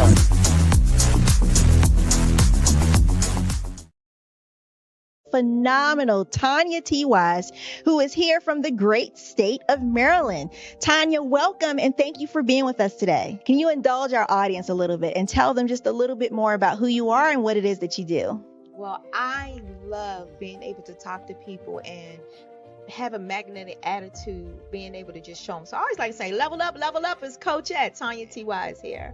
So can you tell our audience, just give them a teaser about what your presentation will be about? So my philosophy is that we should all be living our dream life. So tomorrow I'm going to talk about how you start living your dream life. What are some of the things that you thought about in your childhood that you just kind of let go and dormant? Wow. And I want to reignite that and just give you some pointers and some tips, some tools, some strategies to be able to start living your best life now. And guess what, Aquanda? And leave an inheritance for your legacy. Oh my goodness. Okay, I know that's resonating with a lot of people. I've heard that you have a dynamic coaching program. Can you tell us a little bit more about that? Absolutely. So our coaching program help people that have the lack of time, that lack strategies, and lack the confidence to go after their dream life. So we help them implement tools, we help them implement strategies, as well as give them resources so that they can live their best life now and leave that inheritance. Wow. Oh, I love that. I love the leave the inheritance part. Listen, you are dropping some major nuggets, and I know a lot of what you're saying is resonating with a lot of people, but I think we're all curious. How did you even make this transition into the speaking and coaching arena? What's the story behind this? So I started out in finance, and I realized that a lot of people don't necessarily go after their dream life because of the lack of finances or the education behind finances. But it wasn't until I lost my firstborn, my only son, that life changed for me. And where I was going after it all, living the corporate life, hit my 6-figure income and living in my dream house with my dream man, driving my dream car.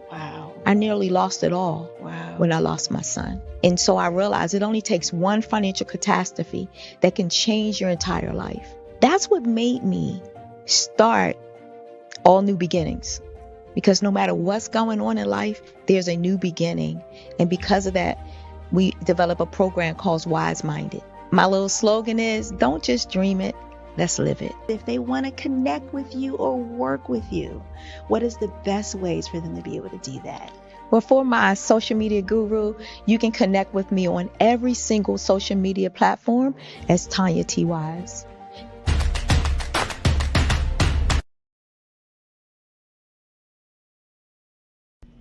Why do I do what I do? You know, my life coach asked me that a few years ago. And she said, Tony, what's your why? And I told her, and she said, girl, you've already accomplished that. Perhaps you need a new why. Hi, Tony Harris, Amy Hoydu with Say It Said Marketing, one of your students. And just wanted to say thank you, Tony Harris, for spending so much time with me and giving me that boost in my business that I so drastically needed.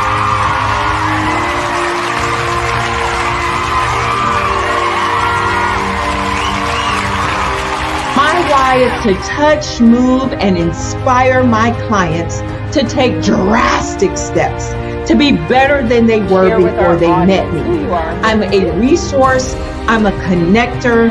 I want to help people build deeper relationships that are beneficial to their life and business. That's what I do best. So, first thing you got to do is show up. And speaking is a way to magnetically attract your ideal client to you. How many of you use social media that way? Absolutely, and this is how you look to the world. Drastic steps are the steps that are needed to be successful. And my business is drastic denotes a mindset, getting out of your comfort zone, doing something that you don't necessarily feel comfortable doing, want to do, but you know it's a necessary step to be successful in your business. I get the most satisfaction when I see my connections flourishing into relationships long after I am gone. Hi, my name is Jasmine Augustine with Media Jasmine, and I've joined several networking and referral groups in the area. And Network in Action Northeast Houston with Tony Harris Taylor is one of the best organizations that I've joined. I love that piece of what I do, and it is what fuels my fire.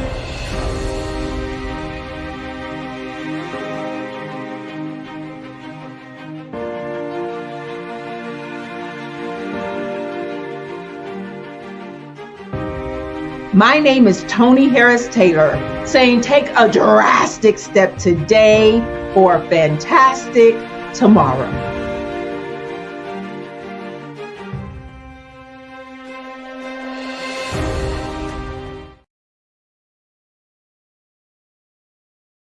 Over the past few years, we've seen the growth of existing and new initiatives focused on financial inclusion, building global networks, and reducing the wealth gap in response to the idea there's not enough seats at the table.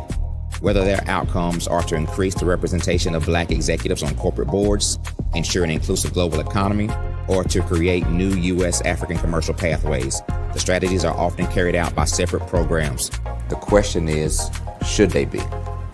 With the continent of Africa being home to more than half of the world's fastest growing economies, the youngest workforce, over 400 companies generating more than $1 billion annually, 700 generating more than $500 million annually that are poised for growth, and being the destination of nearly $5 billion in venture capital in 2021. Diversifying U.S. and Africa commercial engagement by building bridges between African businesses and their U.S. diaspora should begin being seen as mutually beneficial. From helping to reduce Africa's enormous capital gap to catalyzing two-way trade opportunities, the COVID-19 global pandemic hopefully has taught us that global challenges and opportunities are more interconnected than we thought. During the pandemic, African companies like Unicorn Flutterwave, insurance provider Reliance Health, ride-hailing app Yasir, and 54Gene, the continent's first bank of DNA on people of African descent, prove that when African companies have access to networks, capital, and information, they grow big, grow fast, and create solutions that are valuable to the world. This is why Be Direct was created. We are the first U.S.-based but African-centric board preparedness and board search company designed to connect U.S. Black talent and corporations to African businesses. Unique and fundamental to Be Direct's success is our process of helping board candidates adapt their experience and networks to an African context before they're connected to high-growth companies that are looking to locally and globally scale. From our focus groups with African business execs and government leaders, we don't ignore the sentiment that business is easy, but people are hard. Having a pool of board candidates with hard-to-access networks and extensive experience across the business life cycle, including successfully raising capital, is table stakes for an initiative like this. So yes, we have that. But corporate or entrepreneurial success in the U.S. does not guarantee success in Africa.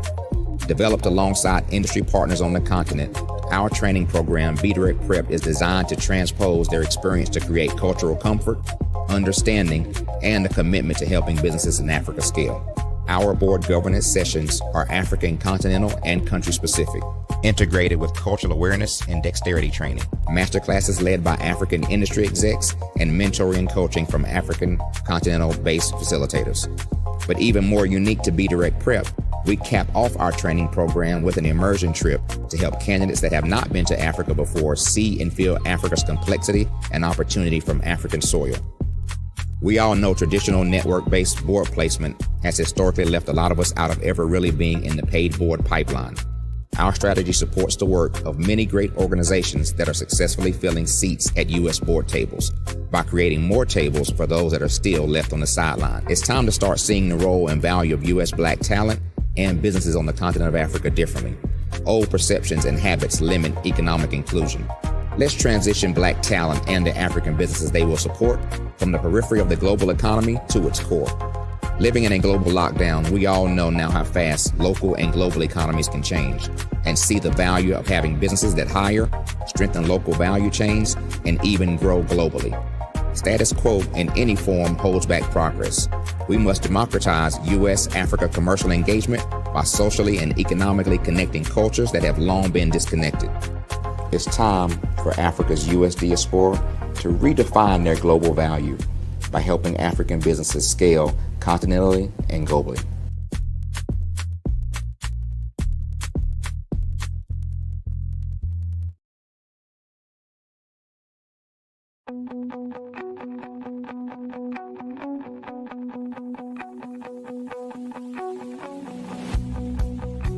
I am Black Business.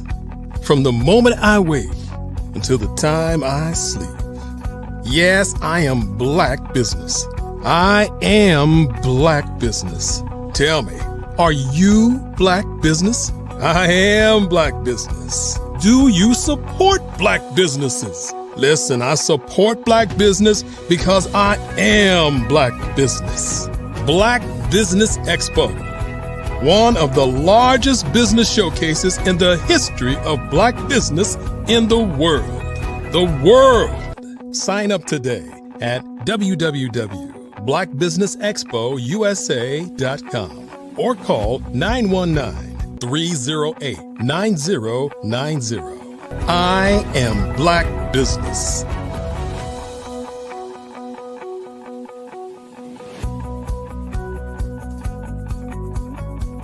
Good afternoon, business owners, entrepreneurs, thought leaders, and corporations.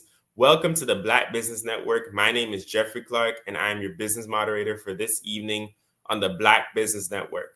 The Black Business Network is a 24-hour business network showcasing Black businesses, business owners, entrepreneurs, and thought leaders worldwide. We have speakers from North Carolina, London, Singapore, Africa, Japan, and cities all over the United States. The Black Business Network is a global community sharing its business knowledge to empower, inspire, and educate businesses about business. Today's chat will be a fireside chat with Mike Johns, who we're going to be having here, explaining more about what he's doing. He is a visionary founder of and CEO of Digital Mind State, a multidimensional strategic agency specializing in the global convergence of digital communications, mobility, and cross-platform marketing. With a rebellious approach to innovation, Mike has built a career on creating data-driven solutions and that connect people, brands, and culture. Under his leadership, Digital Mind State has collaborated with industry giants like T-Mobile, Microsoft, Coca-Cola, and HTC, revolutionizing brand engagement and driving measurable results. An alumnus of Western Illinois University with a background in marketing and sociology, Mike is a frequent speaker at industry events and a trailblazer in the ever-evolving world of AI consultancy and technology management. I would like for you all to welcome Mike Johns to the stage. Welcome, Mike. Thanks for Great having to have you here. Awesome. So, first, I would like to start off, just kind of see if you could just tell us a little bit about yourself, just from your point of view, because I know I just explained a little bit from your background in the bio, but I just want to hear, who are you, right, from your own point of view, just starting out. Well, maybe I'll do one better. What is a futurist? Okay. Right? Okay. Just to bring some concreteness to this. So most people go to college. I majored in marketing. Market research is really studying the past. Now in today's world, it's all about data. And with data, you're able to study the future. I make that my full-time job, to study trends, study what trends are, where government fits in, where society, pop culture is going with that, where gender fits in, the whole ecosystem on what it takes to be a human in today's world. And when you infuse that with technology, it makes for an interesting mix. So as a futurist, again, the short and skinny is, I make it my business to study the future, leveraging data, studying trends, giving insight to key individuals as to where things are going. And so under the term, the hip hop futurist, it's really this embracing of just the culture that I'm from and giving a perspective on where things are going in that trajectory as compared to the people that may come from a Wall Street or who don't look like you and I. Wow, that's profound. And I want to ask you, what really drove that for you? What made you say, I have to study these trends and I have to use data and the technologies that I use currently to study it? What put you down that path? Well, when I was a kid, probably 8 years old, whatever, I think, I was at the living room table eating food and didn't eat the vegetables. And they had the TV screen in front of me, and it was a black and white rerun of the Twilight Zone. Didn't know what the Twilight Zone was. I'm watching this stuff, and it was all this futuristic stuff. I was turned out. And that seeded everything, just space travel, computers, robots, the algorithm, blockchain technology, AR, VR, flying jets, all those different things. Really started with just Twilight Zone and then having the ability to imagine. Wow, that's powerful. And I want to ask you, so as you think about the future, right, based on the trends you're studying, based on the data analysis you're conducting, what does the future look like to you currently? Like what are some of the things that you've had your eyes on that's really sparked your attention recently? Well, the future is bright, especially for those that embrace the future, and that would be another discussion. But right now, things that are really moving, the obvious one is AI. And watching what AI is doing, its impact on humanity, it's overwhelming, to tell you the truth, when we look at its impact on the future of work and how disguised as efficiency, it's improving a lot. But then in other sectors, jobs may be replaced. Those who are in top may make more money because we don't have to pay a 401k. We don't have to do these other things, pay monthly, weekly salaries, right? Now they're profiting even more. But on the other hand, it is creating new jobs. And I do want to be clear about that. AI will not take jobs. It will usher in new jobs. And technology has always done that from the beginning of time, starting with the printing press, right? It's ushered in different type of jobs. Hell, we could look at fire, just how we leverage fire itself. Once we had a mastery of this, jobs were created. So I'm really big on that. AI has to have regulations, so I'm big on responsible and ethical AI. Most definitely. Say that it's ranking just hand in hand with nuclear firepower. And you don't have people that have a nuclear, your friend, your homeboy next to you doesn't have a nuclear station, right? So usually to have a nuclear power plant, there has to be some sort of regulations and all that. AI needs just that. So I'm really big on the AI component. Then when we look at robots, Elon and countless others are really looking at robots and what that production of robots will be by 2030. I'm first to say that every household will have a robot, just like we have connected screens. Okay. Right? And by connected screens, mean every house already has at least 7 screens per household in America, right? Be it your smartphone, be it your tablet, be it your TV screen, be it your computer screen, and so on and so on. Well, every home will have a robot. Wow. Those are some really interesting predictions. Are you bullish on any of them? Oh, I'm for it, especially for the culture. You know, you've seen hip hop videos where brothers walking down the street with pit bulls on 125th Street to Crenshaw to Stony Island in the middle. Imagine us, we the culture, now walking down the street with a robot, in the music video. Wow. The new Kendrick Lamar video with his robot bodyguard going in to get a blunt wrap. That's an interesting future you're painting. So how does your agency leverage technology, such as robotics and AI, to create unique solutions for brands? A better question is what our company does. So Digital Mind State is at the forefront of humanizing tech into everyday life. We sit at the intersection between Silicon Valley, which is at the forefront of technology, and Hollywood, which represents everything in lifestyle. We're that bridge. Tech is only as good as the people that use it, so we're about growth and activation. Okay. So I guess I would ask you then, in painting that kind of future, right, where you said in music videos we're walking robots down the street and things like that. How are you, right? How are you uniquely positioned to drive that kind of future, or to drive those kind of outcomes when it comes to the music industry, or when it comes to the entertainment industry, or just brands in general? Like how would you say you're uniquely positioned to do that? We've always been at the forefront, and so Hollywood is a very small world. So I always say to my son, if you ball, you get the call. So whether it be BET Awards to all of the different music festivals, we already have our claws in it. Right now, I'm outside because I'm headed back to Palm Springs to scout navigate for Coachella, because we're producing Techchella. And you heard it here first on the Black Business Network. We are producing the inaugural Techchella. And just because I represent Gang Gang, I got culture. Some of our executives will be brothers and sisters from the culture actively involved in this epic event that's really going to be at the forefront of music and technology and mental wellness. We got to clap it up for that one time. I mean, honestly, props to you on that. Techchella, that's definitely innovation right then and there. And also, just from a Black business standpoint, it's excellence. This is history in the making. So, Wait, you want me to go one further up and get personal? We live, right?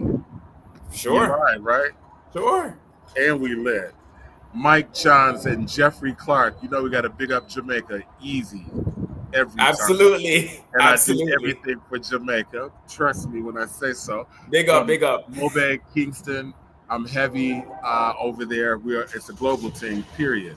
So Okay. the diaspora is real. And so for Jamaica, technology, leveraging technology for the dancehall business. Once the artists do it, I'm writing something right now. Entertainment is the new education. Ooh. Because I learned much things from a cartel. Oh yeah. Just like I learned from Kendrick, just like you learned from Biggie, just like you learned from Tupac, and all those greats in between, Busta Rhymes. When they drop it, that's the easy way. We children of the sun, descendants of the drum. Shout out Papa San for too. the Black people. For all the Black people, you heard it here first. Mike John, children of the sun, descendants of the drum. Wherever the drums play, whether you're in Oakland, California, Kingston, Lagos, London town, we all know how to groove to it. We all move to the algorithm, and the algorithm is real. That was poetry for the people. Thank you. Yes, indeed. So I want to ask you, right? So when it comes to your approach to branding, right? Can you tell us about your experience working with some of the major clients like the Coachellas, like T-Mobile and Microsoft? Because you have a unique view of things, right? You're merging tech with culture. When it comes to working with these kind of clients, right? Have there been any particular, I guess, what's been the most insightful thing that you've learned from working with them about maybe their approach versus your approach, and how did you influence them into your approach as well? I'm kind of curious about the mindset behind that. The tattoos read God power, and the name is Mike. I know who he is in the Bible. So the one thing that has been a superpower is that you've always had the knack of being at the forefront. You had the street cred, whether it's Kingston, whether it's Flankers, whether it's LA, all up and down the West Coast. And that comes with a responsibility. Trust me to that. It comes with a responsibility. But people trust the vision. They don't question the vision. And so that's been very easy for me to work and pour into the artists, and in some ways let them share the technology and leverage how they want to use it. Case in point, Fabio Foreign, and bringing him with Sophia the robot. And now here he is being able to talk, and then we created a skit where he's talking, trying to shoot his shot, talking to the robot. And then now he's thinking about, I want to bring Sophia to Brooklyn and have her on the block. Who would ever so when I'm talking about a robot, who would ever think that? Look at you smiling, right? That's the culture. Only we could do it, because then Once we do it, then everything else pops off. And that's the one thing that I want to make sure that the Black Business Network really knows. You don't have to be a coder developer. No, because AI can do that for you. What you do want to be is a thinker, a hustler. So if you from one of the from the streets, if you knew how to sell, do it, whatever, now change that creative skill set to computer technology, to the world of AI. Better your business that way. How do you do it? Go to mikejohns.co and sign up for the course. All right, love that shameless plug. So I want to ask you, what do you think is the most important metric for innovation? Creativity. Creativity? Can you share your philosophy? And what do you, the age-old rule, what do you solve? What do you solve? Right, what do you solve?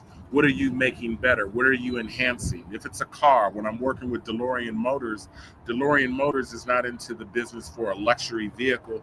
There's all those out there. Lucid, there's BMW, there's Mercedes, you got Lexus, you got all that. What DeLorean will do is make sure that when you're in their luxury car, we're going to improve the quality of air. We're going to make sure your blood pressure level is better. We're going to enhance your life. That's forward thinking. That's radicalized thinking. Products are no longer just about a product. It's about a product and the experience that comes along with it. And that's what I counsel businesses all ever since COVID. The new disruption has been Web3 tactics. The product and the service that comes with it, gamifying it. That's why you see a lot of QR codes. What experiences can I get along with that? And that's what I'm doing right now with NFL content being leveraged with, let's say, a Circle K, or leveraged with Ross department store. Now the QR code takes you to this experience, and it was an upsell for the product. That's futuristic. That's where the new wave of consumer retail is going. So I just threw another one at you. What does rebelliously creative mean to you when you think about the term, and how does that shape your work? So if you're reading our motto right on our website, rebellious is out of the box. We're not the norm. And if it doesn't move at scale, we're not interested. That's a cocky approach. So it's products that we deal with. If it's spray ground in their bags, if it's the latest shoes by Nike that's artificially AI made, and we're called to say help build the growth and activation of those products, we have to get behind it. We have to believe in it, and then we get rebelliously active. Rebelliously active means we're doing the utmost in making sure that this product goes from 0 to 100 real quick. Real quick.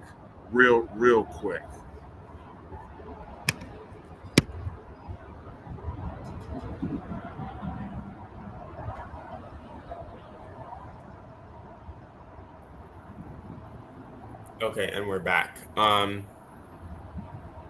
believe we left off with the rebelliously creative, but I am going to go ahead and ask you a question about one of your collaborations. So when you think about your most successful collaboration, can you tell me a little bit about why that was, why you achieved the success you had with that collaboration, and what that collaboration was? Sure. I'd say you could go to YouTube and you would be able to see AI speed dating with Sophia the robot, and we furthered it by having social media influencers shoot their shot with Sophia, and this really capitalized on what's to come, and that is human robot and the symbiotic relationship that's happening. It's already happening right now. You've talked to your phone, you've talked to your laptop, you've talked to elevators, you've talked to cars. Now there's going to be more of a relationship with robots thanks to AI, this agent factor. And so we did a skit on it, and the skit garnished about 13 million views. Okay, awesome. And why do you think that was so successful? What were the factors you think that went into it? Social media influencers, the comedic approach that we took to make a serious story, and the fact that Gen Z, Gen Y, Gen X, they know about robots. Now you're putting it in a new twist and you're making it very relatable in everyday world. Yeah, it caught the buzz, it caught the attention. Right. Okay. One of the things that I've seen on social media are various influencers, right, going ahead and utilizing this new technology, especially streamers like Kai Cenat. Yes. I'm wondering, do you have anything to do with that, or did you influence that behind the scenes? Behind the scenes, yes, indeed. A lot of things behind the scenes. There's a lot of things that I do. You get the paycheck. I want to be clear, but we stay behind the scenes. Put the stars in front and let them do their thing. Let them shine. Let them be the message, the storyteller. That's how we get growth and activation. That's why social media is what it is. Certainly. And how do you balance creativity and data-driven decision making when you're doing these campaigns? Like, what do you in terms of trade-offs, or Yes. how do you prioritize? There's a balance between data and creativity that can clash. You can have your own human instinct versus what data may tell you. Right. You have to be the navigator of that. That's a good question. Because data is a tool to use. It is not your end all be all situation verdict. Exactly. Okay. So I'm going to pivot a little bit to the topic of CES, which is a conference that I know that you are very well involved in. Yes. And actually right around the corner, coming up for January 6th. So just a little bit about CES for the audience. It's a world premiere stage for the technological innovation and groundbreaking advancements in the consumer electronics industry. It's one of the largest conferences and trade shows for consumer electronics, and it gathers the sharpest minds, global brands, and forward-thinking companies to unveil the solutions shaping how we live, work, and connect. Basically, what Mike Johns is talking about here, some of those robotics and AI technologies, that's going to be literally at CES. So I want to ask you, Mike, what excites you most about CES and its role in shaping the future of technology? Everything converges at the Consumer Electronics Show. That's the place where business takes place. That is the premier platform for business to take place. If you're selling something that's at Best Buy, it was at CES before it got to Best Buy.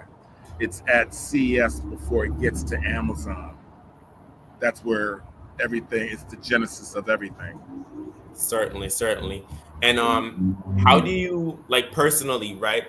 How do you personally prepare for an event as massive and dynamic as CES? I work out, roll up some good kush, plot and plan. Yee! Okay. Eat some jerk chicken, some oxtail, and then just plot and plan. Take it easy, and then the good Lord, the high power up above, just downloads on me, and I get creative. Trust me, I paint the picture, and everything happens. Or in the word of E40, Mike always puts together the sandwich, all the ingredients. So it's magical. Right. What is your role at the conference? It varies from media to programming, networking, business. Those are the four pillars that I really dominate. Media, programming, networking, and business. Yes. Okay. And by networking, it's connecting the right people to do further business, right? Because that's why you're here, and you get paid for that, right? So if it's almost like being a scout and catching the next Usain Bolt and connecting him with Puma. Yeah, that makes a lot of sense. And are there any standout moments or innovations that you've experienced at past CES events that you would say, oh wow, like this is something I definitely left an impression on me, or it really, was insightful? And if you can expand on each. Yeah, I'll do one better as we wrap it up. I'll say this to you. This year's CES, there will be a heavy focus on wearable technology. Okay. There will be a heavy focus on robotics, AR, VR. That's virtual reality, augmented reality. There will be a focus heavy on autonomous vehicles. The auto industry is now morphing into CES. That's how powerful and big CES has become. The auto industry, the auto show used to be standing on its own legs, but because technology is what it is, cars are now really just computers on wheels. So what better place you morph into CES? Last but not least, space, the final frontier, which I'm most excited about. Space, CES now makes space an enabler where it can no longer be looked at as science fiction. It is now science fact. And so that little black boy, that little black girl, that Mexican, that whoever they are, those underserved countries, you can no longer dream as science fiction movies. You can dream as I too can be that. And that's exciting. I will end with this. This year, something that I'm very passionate and I think is very personal, you have all the pavilions that are out there, which would be China, Korea, the Netherlands, France, all taking place, and there has never really been anything for Black folks. This year, there will be the African Pavilion taking place, and I'm very much happy to be a part of it for year one, whereas in year two, that it will fully encompass the whole diaspora. And by that, that's going to be the hub for Atlanta, for all of America, for Jamaica, the Caribbean, and other places that you would least expect, such as our Polynesian brothers and sisters, our Samoan brothers and sisters. They too have a voice. So I'm extremely excited about what's brewing at CES 25. And you could also visit africapavilion.com and see what's going on. Yee! Okay, so that's Africa Pavilion for the audience, africapavilion.com. Yes, indeeder. Come on. Okay, awesome. Hop in. And how can people get in touch with you? Africa-pavilion.com. Africa-pavilion.com. Thank you very much. Okay, Yes, okay. indeeder. So how can people get in touch with you if they need your company's services? Absolutely. MikeJohns.co. And you know the website's so lit, yes it is, that it connects to WhatsApp so we don't miss a beat. I love that. Wow. And when people come in contact with you, I would say actually, so two more questions. When people come in contact with you, what do they need to come ready with or come prepared with? What would you say they should come with? And then secondly, what would you leave us with as we end out the session? So those two questions. Awesome. I really only focus on Series A funded companies. Okay. Rule one. I love the culture, but you got to come bankroll fresh. So there's definitely a fee for this. But I love the culture. I do a lot of stuff on the nonprofit side. I will leave everybody with this. Just like it says on MikeJohns.co, see tomorrow, be prepared. How you're being prepared is by seeing. You have a smartphone, that means that comes with Wi-Fi, it should at least. And then that means you have access to information like no other time in history. The next 10 years is more important than the last 100. You heard it here first from Mike Johns, and I'm out. Well, thank you. Thank you very much, Mike. And remember, genius is coming, and I will see you on the other side. Thank you for being with us here today. Absolutely, brother. Absolutely.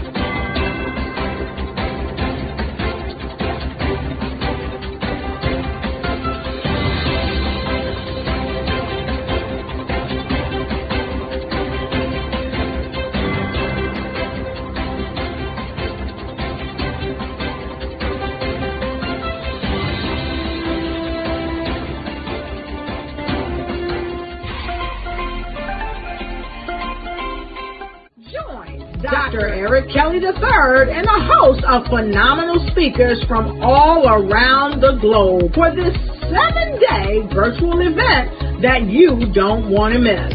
The mission of the Black Business Expo is to raise scholarship money from kids all the way from high school all the way from college. The Black Business Olympics is one of the largest Black business showcases in the world. It is an opportunity for businesses and companies to showcase their businesses globally. We are going to be giving away laptops up to $5,000 away to students.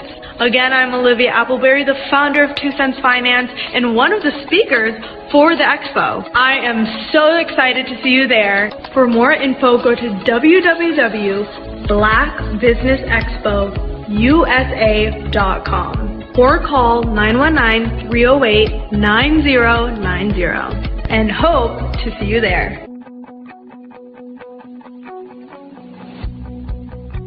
I am Black Business. From the moment I wake until the time I sleep. Yes, I am Black Business. I am Black Business. Tell me, are you Black Business? I am Black Business. Do you support Black businesses? Listen, I support Black business because I am Black Business. Black Business Expo, one of the largest business showcases in the history of Black business in the world. The world! Sign up today at www.blackbusinessexpousa.com or call 919-308-9090. I am Black Business. I am Black Business. From the moment I wake until the time I sleep, I am Black Business. I am Black Business. Are you Black Business? I am Black Business. Do you support Black businesses? I support Black business because I am Black Business. Black Business Expo, one of the largest business showcases in the history of Black America in North Carolina.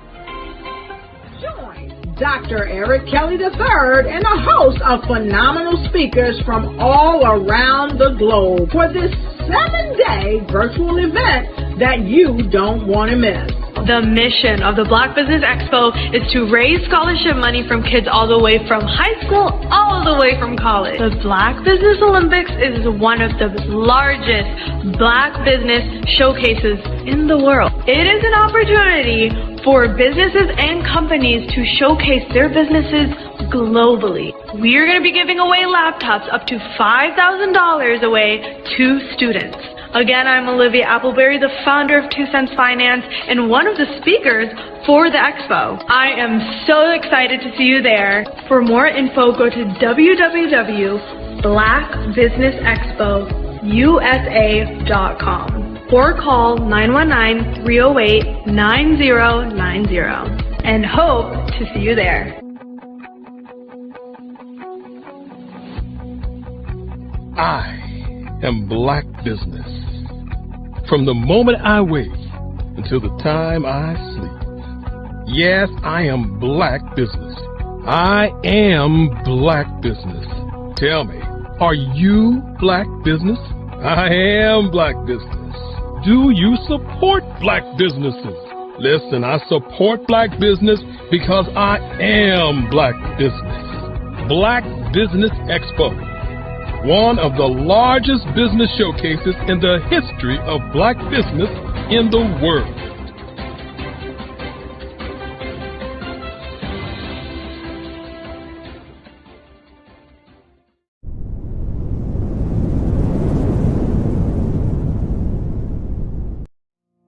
Did you know that approximately 333.34 million businesses exist today, according to a report from 2021? And you may be one of those businesses, or maybe you're not in the business market yet, but you're aspiring to be a business owner. Well, guess what? You're in the right place at the right time. Because let's face it, everything is about timing and opportunity. Hi, my name is Dr. Lotus Richey, and I'm the CEO and founder of the Lotus Richey Coaching and Consulting LLC, along with the Lotus Richey Ignite Show. 15 minutes of success with Dr. Lotus Richey, as well as books to boom your business and bring who you are. And today, I want to bring this amazing message to you about the Black Business Network and the Black Business Olympics. See, the Black Business Network and the Black Business Olympics is designed to help people just like you, that's right, that look like me, to take their business to the next level. Not just in your front yard or your backyard, but globally. The Black Business Network and Black Business Olympics is designed not to just help you survive, but to help you thrive. So join us today as we come together with businesses all around the world to support our students, our children, our young teens, our young entrepreneurs. What we do is we come together to help raise funds for students who are aspiring to be business entrepreneurs, who are aspiring and who are thriving in college. We endow them with a wonderful opportunity to gain scholarship of either a laptop or several thousands of dollars. And we invite you to help be a contributor to this amazing opportunity to help someone that looks just like you. So join us today at our website and let us connect with you and help you ignite and take flight in every area of your life on the Black Business Network and the Black Business Olympics. I'll see you on the other side.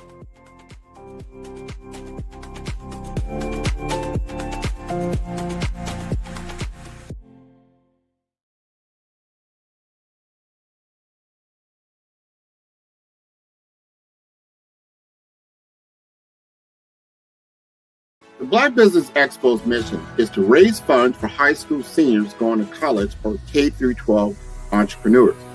This expo is a fundraiser for students. Please, you may go to www.blackbusinessexpousa.com to donate to the scholarship fund or use the Cash App at $BBXUSA.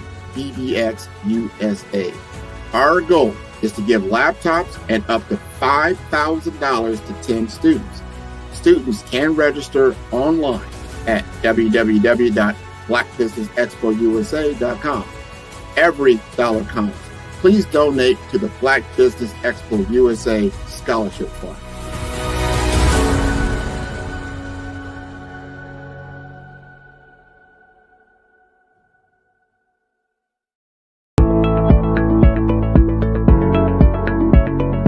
Prepare for what's coming and dominate in economic winter. Stand strong and thrive by showcasing your great products and services globally through the Black Business Network and Black Business Olympics. The Black Business Network has showcased over 2,000 companies with over $7 billion in sales each year. Over 10 million attendees have viewed the rebroadcast each month. Through the Black Business Olympics, unique styles of business training and mentoring are turning students into business owners and entrepreneurial warriors who will dominate in any economy. Gain the ultimate advantage of the Black Business Olympics, 7 days of unbelievable topics and speakers speaking around the globe. Donate your time and experience to provide expertise and scholarships to students worldwide and change the world. Now, more than ever, new insights, tools, strategies, and capabilities are needed. This is your chance for a major presentation to the world. Fill out the form and join the more than 2,000 speakers who who have presented to over 200 countries. Join the Black Business Network streaming live into the Metaverse, STEM City, Black Multiverse Enterprises, Hulu, Amazon, YouTube, iHeartRadio, Apple, Facebook, LinkedIn, Pod TV, IBM TV, Spotify, and Google Podcasts. Sign up today. Spaces are limited, and we will see you there.